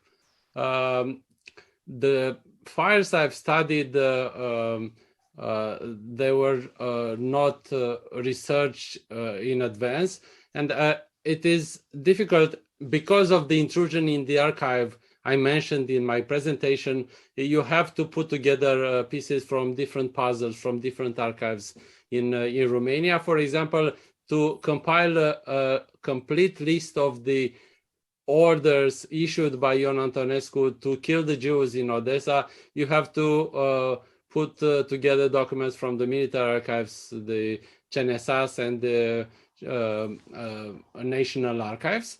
But we collected many new documents for this film. For example, in the documents which were projected on the buildings, a scene reflected in the film, were not published or seen before by historians. So some of the research for the film was not previously included in a book or in academic papers. So that was our decision for this film, and for the next one, The Exit of the Trains, which is about the Iași pogrom, to base the film mostly on original research. So these are my answers. Thank you so much. Andrew, do you want to address some of these questions? This is not. Okay, Narcis? Yeah, just to add a few things. I think on the identity of the director, I think he evades that constantly because he doesn't want to be that to be an issue, right? And he says, yes, many people, especially in Romania, take me to be Jewish, and this to be a sort of a Jewish conspiracy, Jewish propaganda, the movies I make, but that doesn't matter. And the way he actually imploded the movie and the way he chose the characters is considered by many that he's present in a sense, and then his reflection process is built, he's incorporated in the two main characters. One is the leading actress, and the other is the censor from the city hall, Alexandru Dabija, the director for whom she played in some plays, the main actress, right? And the way he introduces her is to be an atheist, right? And to have no, in a sense, religious or ethnic affiliation. She's ethnic Romanian, but she teaches in a German theater in Timișoara, and I think you can see that in the inflections of her voice, right? I mean that she's not a, although being an ethnic Romanian, she's not an Romanian language actress, and the inflections of her voice create a sort of an impression of artificiality in a sense that makes it a bit difficult to watch at first. So he avoids that issue on purpose. And he doesn't want to be identified with any of the characters in particular. So in a sense, he splits his conscience in two characters that always engage in maybe the most sophisticated dialogue throughout the movie. Then I think there is a very good question by Olga Ștefan about the public and was the movie successful in educating the public? And I think it's difficult to answer to such a question. I mean, probably not if you watch the final sequence of the movie. You know, the real public, the passerbys that watch the final scenes being filmed actually take part in reenacting the massacre. They push at some point an actor that on purpose tries to escape the square, and they push him back towards the military, right? But in a sense, maybe that's another purpose of the movie, to unmask contemporary anti-Semitism, to unmask contemporary predisposition towards violence, towards ethnic violence. Those events could happen again given the proper circumstances. So in a sense that was successful, in a different sense it wasn't educational. But then the question is complicated because the whole equation of the public, and this is something that I didn't have time to speak about, is very complicated in this film. So you have the director, you have the main characters, you have the extras, you have some extras playing as actors, but you also have some extras playing as the public, and then you have the public on top of the extras playing the public, right? So the boundaries between all these kinds of actors are very fluid. The film leaks, right? And that's in a sense the playfulness of the director, right? In making it communicate. What's the public? Is the public us, the participants to an academic conference? Is the regular public going to watch the movie in a cinema? Is the public those people that happen to be there when the movie was being shot in the Revolution Square? And one very interesting incident is that passerbys were noticing the swastikas being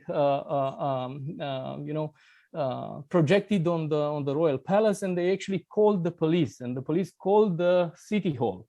And the actual functionary, the actual clerk that was leading the culture department of the city hall actually came to verify what they were doing. And then there was an issue with a permit that they obtained before, and the permit didn't specify exactly the kinds of production that was being made, and there was a whole discussion about this. So just to reference some of the readings that we had to do for today, there are chains of signification. Meaning is creating upon other meanings and other forms of other forms of signification, right? So at some point they split, at some point meaning slips the control of the director. There are unintended consequences, unintended meanings, but in a sense, the successfulness of the entire film should be judged in terms of that, in stirring a debate that has been silenced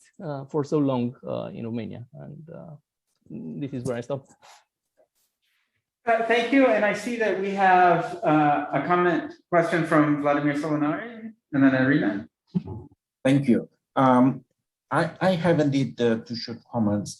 First, I just wanted to say that I have just the words of praise for the movie. I really admired it. It was signed on many levels. I don't feel any need to classify it, to put it in a particular niche or particular genre. I don't know why we should be preoccupied with this, tell the truth. I understood the film as the meta-discourse, kind of a discourse of the discourses. And the method is making those discourses confront each other through the movie on so many different levels, through the dialogue. But remember, dialogue is the form introduced by Plato. So it's a very, very long tradition of discoursing, of letting people confront different ideas, and in fact, not necessarily coming on a particular conclusion. So through the film, actors talk, protagonist talks, but also the reality talks back to them. Kind of a crowd talks back to them, and the other crowd, the participants in these reenactments, but also people outside the big crowd talk. The power inserts itself in this. It's kind of a dynamic. I felt sometimes maybe some dialogue was a little too long, but it is still very enjoyable. Very enjoyable on different places, different levels.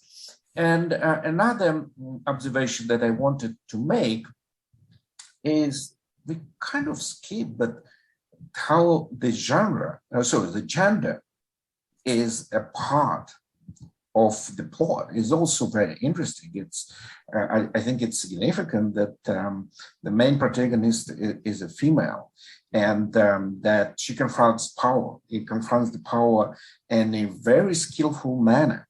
She has enough resourcefulness itself to constantly resist, to never surrender, to go around, to still try and send the message that she wants. But simultaneously, she confronts her boyfriend, who is just a scoundrel. And I don't think it's an insignificant detail. I'm just not sure how two of them relate, but they certainly do relate somehow. Maybe because she confronts the culture of silence, but it's also the culture of patriarchy, of masculinity, of militarism, of the glorification of violence. And she confronts it at different levels and setting her right to be true to herself, to her identity on different levels. And they are kind of all woven together in the story told in this film.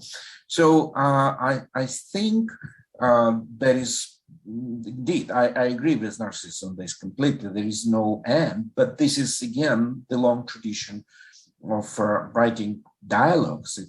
There is no conclusion. More the question. It's the gap. It's a kind of. I agree with you. It's a failed project, but it failed in a way which is very productive, because some of that is, and the crowd actually stopped applauding at one point, right? And that's also gives a hope. But it's a great movie on so many levels, and very enjoyable. I'm very grateful that I got the possibility to see that they want to watch his other movies. But it's also a testament of how productive Romanian contemporary culture is. And even if this stultifying silence, this new wave of Romanian cinema is in fact phenomenal of European or maybe worldwide significance. It's how productive. And this is one of these moments when we feel that how this culture can examine itself by reflecting upon itself, produce in fact masterpieces. So thank you very much. Thanks for those comments. Irina? Oh, thank you. Yes, I totally love this movie. I have taught this movie, and it isn't an easy film for students, but I think it works if you have enough time to deal with it in the classroom. And I guess one of the things that I wanted to do with it in my class on the Balkans was to talk about contemporary Romanian society and how it is confronting its own past, how it's coming to terms or not coming to terms with the history that it didn't really get a chance to learn during the communist period because it wasn't taught properly. And so now is a chance to do so, but it isn't easy because it is, again, not being taught very, very well, or not uniformly. There are the books that the director mentions in her lengthy dialogues with her boyfriend or with the guy from Movila. Yeah. Yes. There are those books that are available, but who's reading them? The intellectuals on the left are reading them, but that doesn't mean that everyone knows those books for sure. But it's a very, very rich film. You also see in it the kind of run-of-the-mill anti-Roma racism that crops up among the extras. And as Vladimir was saying, the difficulty that the director has as a woman who's being challenged at every step, or somehow this guy from City Hall feels that he can somehow get the better of her, whether it's by flirting with her or by threatening to take the money away, and then the forms of censorship. There's no longer the communist censorship that was so obvious, but you can still say, yeah, we're gonna pull the money.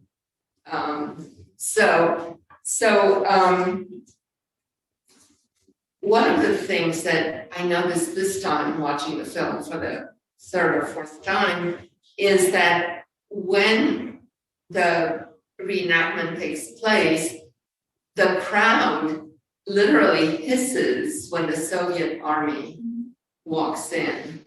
And so it's a very powerful way of, I don't know if Romanians do reenactments generally, but if you're doing a reenactment, you know, you're gonna be dealing with this, so it's a good way of, I suppose, drawing out the feeling of the general population and possibly turning it around, but I'm sure it's a steep challenge. I mean, they clapped along to the Nazis too. Yes. Can I just get back to this issue of the crowd? I feel like the crowd scene is incredibly significant. Because partly I mean, I thought the movie was brilliant too, but I have a little bit of difficulty with it in the sense that unless the viewer understands what is staged and what is not staged, what are the real views of the crowd, it's hard to make a judgment about what is going on. So for example, when the actor who's playing the Jew who flees into the crowd, are the people in the crowd who push him back, are they actors or not? Do you see what I mean? And it's not clear. It's a great question, and it's not clear. Wasn't clear to me. From the film, whether, you know, the people who are pushing him back, or even the people who are cheering Antonescu and the burning of the bar. So the crowds are real. The crowds are the people, you know, this is like one of the main squares in Bucharest. And I assume they were actors. Well, I assume they were actors, so we have this question, yes. Because I'm speaking someone. Well, I mean, Well, so David had a question. Yeah, I just wanted to, and I kind of want to hear the panelists, you know, respond to all of this, but just to add on to Vladimir's point, I think a little bit, it's a little bit different, but he brought up a question of gender in the film. One thing I noticed was the question of generation in the film. So the young people, the old people in the film, all seem more like caricatures, and we don't hear a smart word out of an older person in the whole film. They are the racists, they are the, people not really wanting to go along with this. And so I'm wondering if there's a okay boomer thing going on here, so to speak.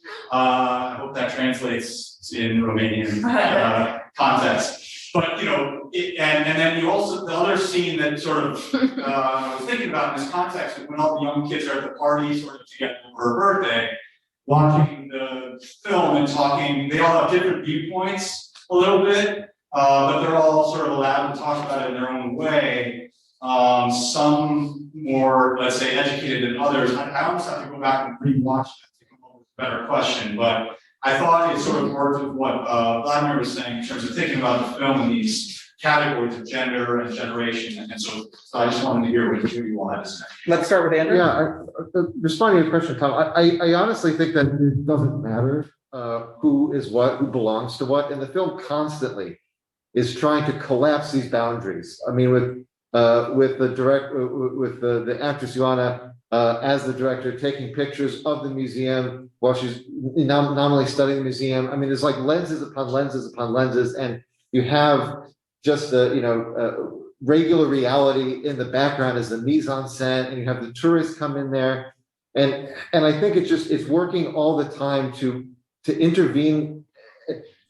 I can't tell whether it's trying to intervene a lot to create this effect or to just be hands off and allow it to exist in reality, but I think the overall effect is to really call into question how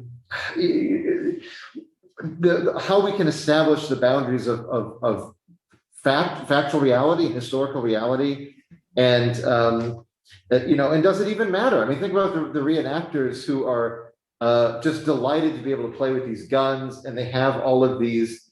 They have their own approach to this history that seems resistant to the layer upon layer of erudition that both Marina and Movila bring to it. I mean, and then in the end, it all comes crashing down because you're confronted with this audience of unknown provenance who couldn't care less. I mean, they have this like reflexive hatred for the Soviets when the whole point of this thing is to expose the criminality of the Romanians, and that seems completely lost on it.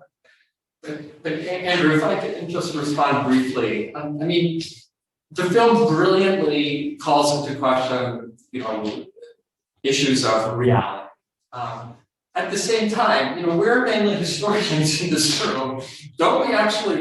Aren't we committed to the idea that there is some kind of reality out there? And I do want to know what the social reality is in Romania today, and whether that crowd is actually representative of some social reality. That's why I think it matters so much. Other comments from Audrey and then Narcisse? Roland, I think, wants to ask something. Just to respond to Tom, it's complicated. Yeah, so is the crowd real? Well, I think unfortunately it is. There is some form of deeply embedded xenophobia, anti-Semitism in there. It is not always manifest, and my bet is that it would depend on the context that would yield itself towards violence or towards such manifestation. But definitely it is there, even without so many Jewish neighbors or Jewish friends or Jewish competitors for academic positions and whatnot. But unfortunately, I think there is there, and especially given the slow rise to prominence of again extremist parties in Romanian politics, I think the movie is very timely. It warns us about one of the directions where political emotions might go. Yeah, unfortunately, it is there. It can be tamed during some political periods, but it can come to the fore in others. But I think that's history, right? I would say this film unsettled me in ways that were similar to the way that Borat unsettled me. That's a film that you're familiar with. Where it seems like the point in both films was to expose hateful attitudes from, in one case the American public, in one case the Romanian public. But as you watch it, or at least as I watched it, I just kept wondering, well, how much of this performance is unwittingly also shaping that very hatred, or creating scenarios in which at least some people caught up in the world of the film are expressing, or actually expressing more hate than they otherwise would have. Right? There's something about the world of the film that both films that felt unsettling to me at the end of the day. Well, because at least in this film, you wonder about the effect of the film that she made as that's happening, right? She's not making a film, she's making a reenactment. Right. But the performance, yes. And you wonder if that was really what she intended, if that was really a smart thing to do. You mean by projecting the swastika and by having the supposed Nazi army marching and the Soviet army and the Romanian army. So you shouldn't do that because that's dangerous. Is that what you mean? I haven't seen Borat, so I have to just rely on this one movie. Right. Well, nothing should, right? Like the film is certainly trying to get, wants the audience of the film to be critical and to understand that these are very destructive attitudes on behalf, that the Romanian public feels. However, particularly if you're thinking that the audience in the film was actually an audience, I was hoping that they were just actors being told to behave that way. Then you have to think, what did this particular reenacted performance, how did that affect the mindset of the people who were watching it as it was being filmed? How did it, there's kind of they're not just observers, they're interacting with the public, they're actually shaping what the people that they're interacting with are thinking and feeling. And there's that kind of, anthropologist self-reflexivity. What's that? I'm forgetting the term. That the anthropologist itself, the participant observer, actually impacts the world that they're observing. Yeah, I can't. Yes. Andrew, did you want to say? Yeah, because one of the things I was left with thinking about the reenactment itself, and it was whether this was doomed to fail as something inherent in the nature of reenactment itself, or was this specifically like her failure to frame it in a way that made her message completely unambiguous. I mean, she is kind of talked down by Movila about what to include, what not to include, and so there is this kind of paring away of whatever idealized vision she had. But ultimately, it seems like her strategy is to present these facts, which are supposed to be self-apparently horrifying, and to do it in this kind of documentary fashion. I'm merely, I'm communicating to you what these people actually did and said. But what she didn't count on, of course, was that her audience didn't necessarily think that that was a bad thing. And then they're kind of conditioned to, they're clapping, for the Nazis even, right? And this kind of martial music comes in. And so I think, I really do think that this is such a fundamental challenge to what is really the value of facts if this is what facts get you, right? I'm not saying that it completely undermines factuality, but I think it calls into question, right? Because whose facts, and there's constant debating about, about when things happen, and then ultimately what it results in is this sickening display. And so I don't know. I don't have an answer to this question. I think it's a very horrifying one, but I think it's one that we have to confront. I think that's why this question about enactment in film is actually quite interesting, because enactors are real, right? So we have reenactors here in the United States in our American context. Civil War reenactors, World War II reenactors. Poland has even World War II reenactors of a certain kind. And so I wonder what the situation is in Romania. Are there people who are reenacting events of the war in certain ways, right? We are probably uncomfortable with reenactments, right? But we are also not very comfortable really with film, right? With these historical stories that are told on film, which are frankly reenactments of these events. So why does one unsettle us but the other doesn't, right? And I think there are still more questions to ask. Radu Jude collaborated for this movie with an association of reenactors, which is actually a nationalistic organization. So they, of course, they love guns and uniforms. They reenact scenes from the First World War mainly, and also from the War of Independence from 1877. But they also have strong opinions about the Second World War and the rest of the story.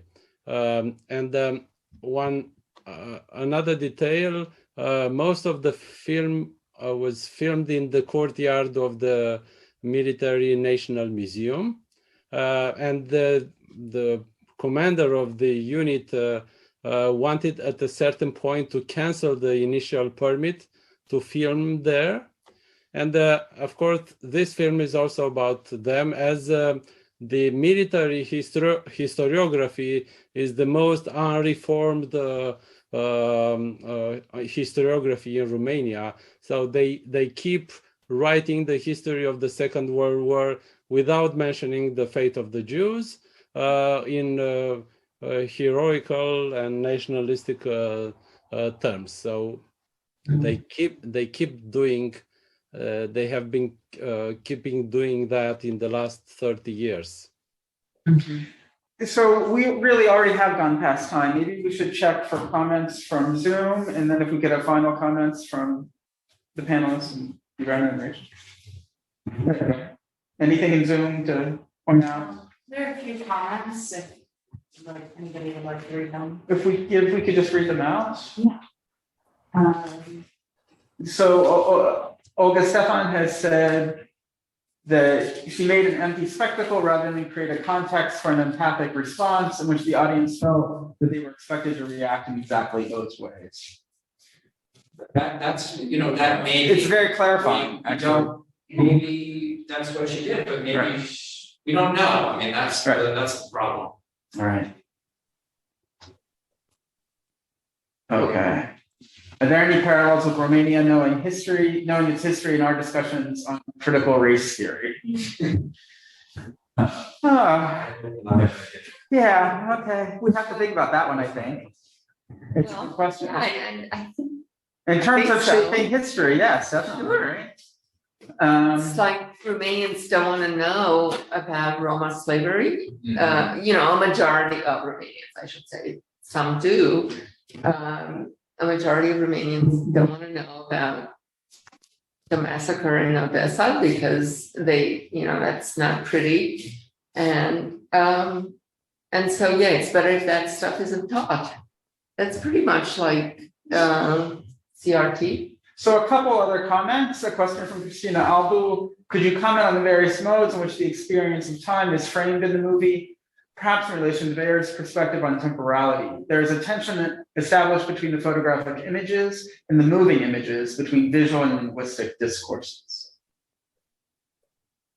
Anyone want to tackle that one? Sounds like Andrew. No, I think one thing that struck me, and this is only a way of venturing towards this, is how until the very last scene, until the reenactment scene, that these are very long takes.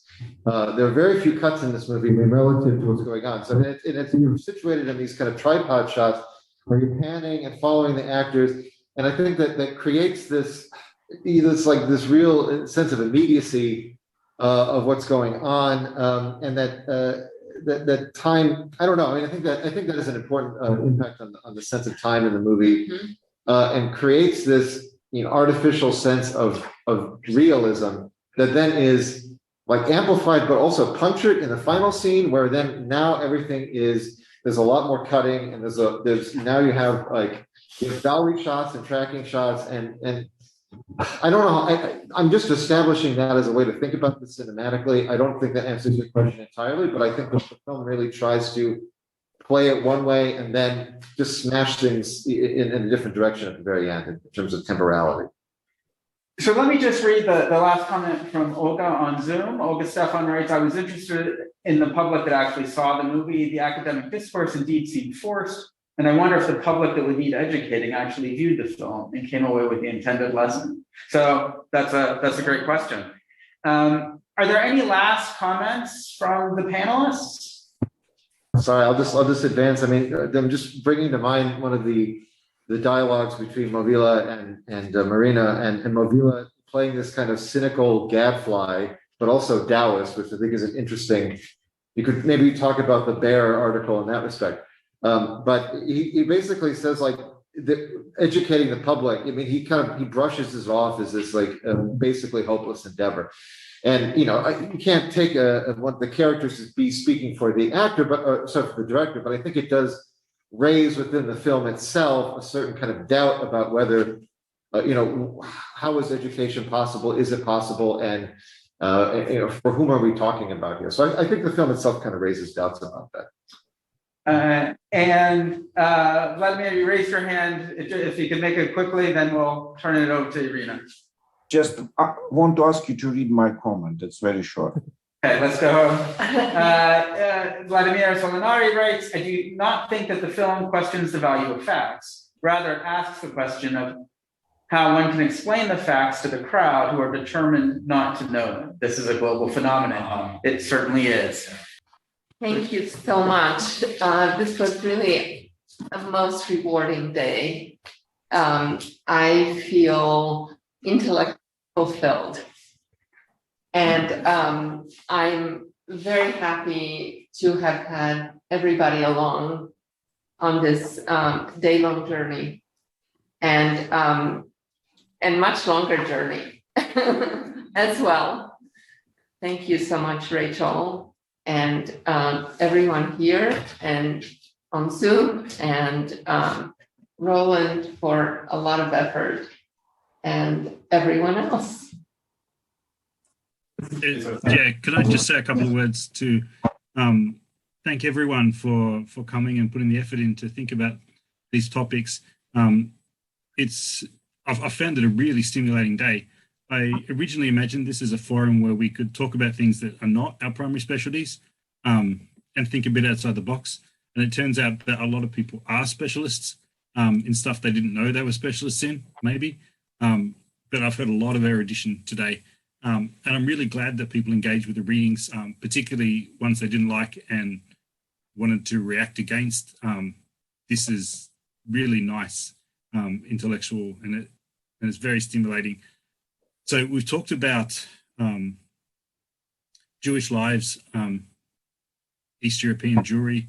We've talked about the Romanian avant-garde. We've talked about the rise of fascism. We've talked about the Holocaust. We talked about Romanian post-memory, but one of Irina's other preoccupations in her scholarship is intellectual debates and culture wars. And I feel like we've been living out some of her research all day. Just a last couple of words. Congratulations to Irina for having shared these fascinating themes with all of us and with your other students for so many years. I think that we're all richer and the world's a better place because of you, because of your teaching, your writing, and your passions. It's sad that you're retiring, but at the same time, I'm quite jealous. No more department meetings, no more last-minute emails asking how I can increase my grade after I failed the final. No more worrying about budgets and justifying expenses and writing grant applications. I have a sign outside my office door that says, "I'm quitting academia so that I can focus on my true passions, research and education." You finally have the opportunity to do that. I think a lot of us are quite jealous. So congratulations, mulțumesc și la mulți ani. For everyone who's here and everybody who has joined us on Zoom, thank you so much for being with us, and have a wonderful weekend. And again, we were so pleased to be able to have this conversation with you.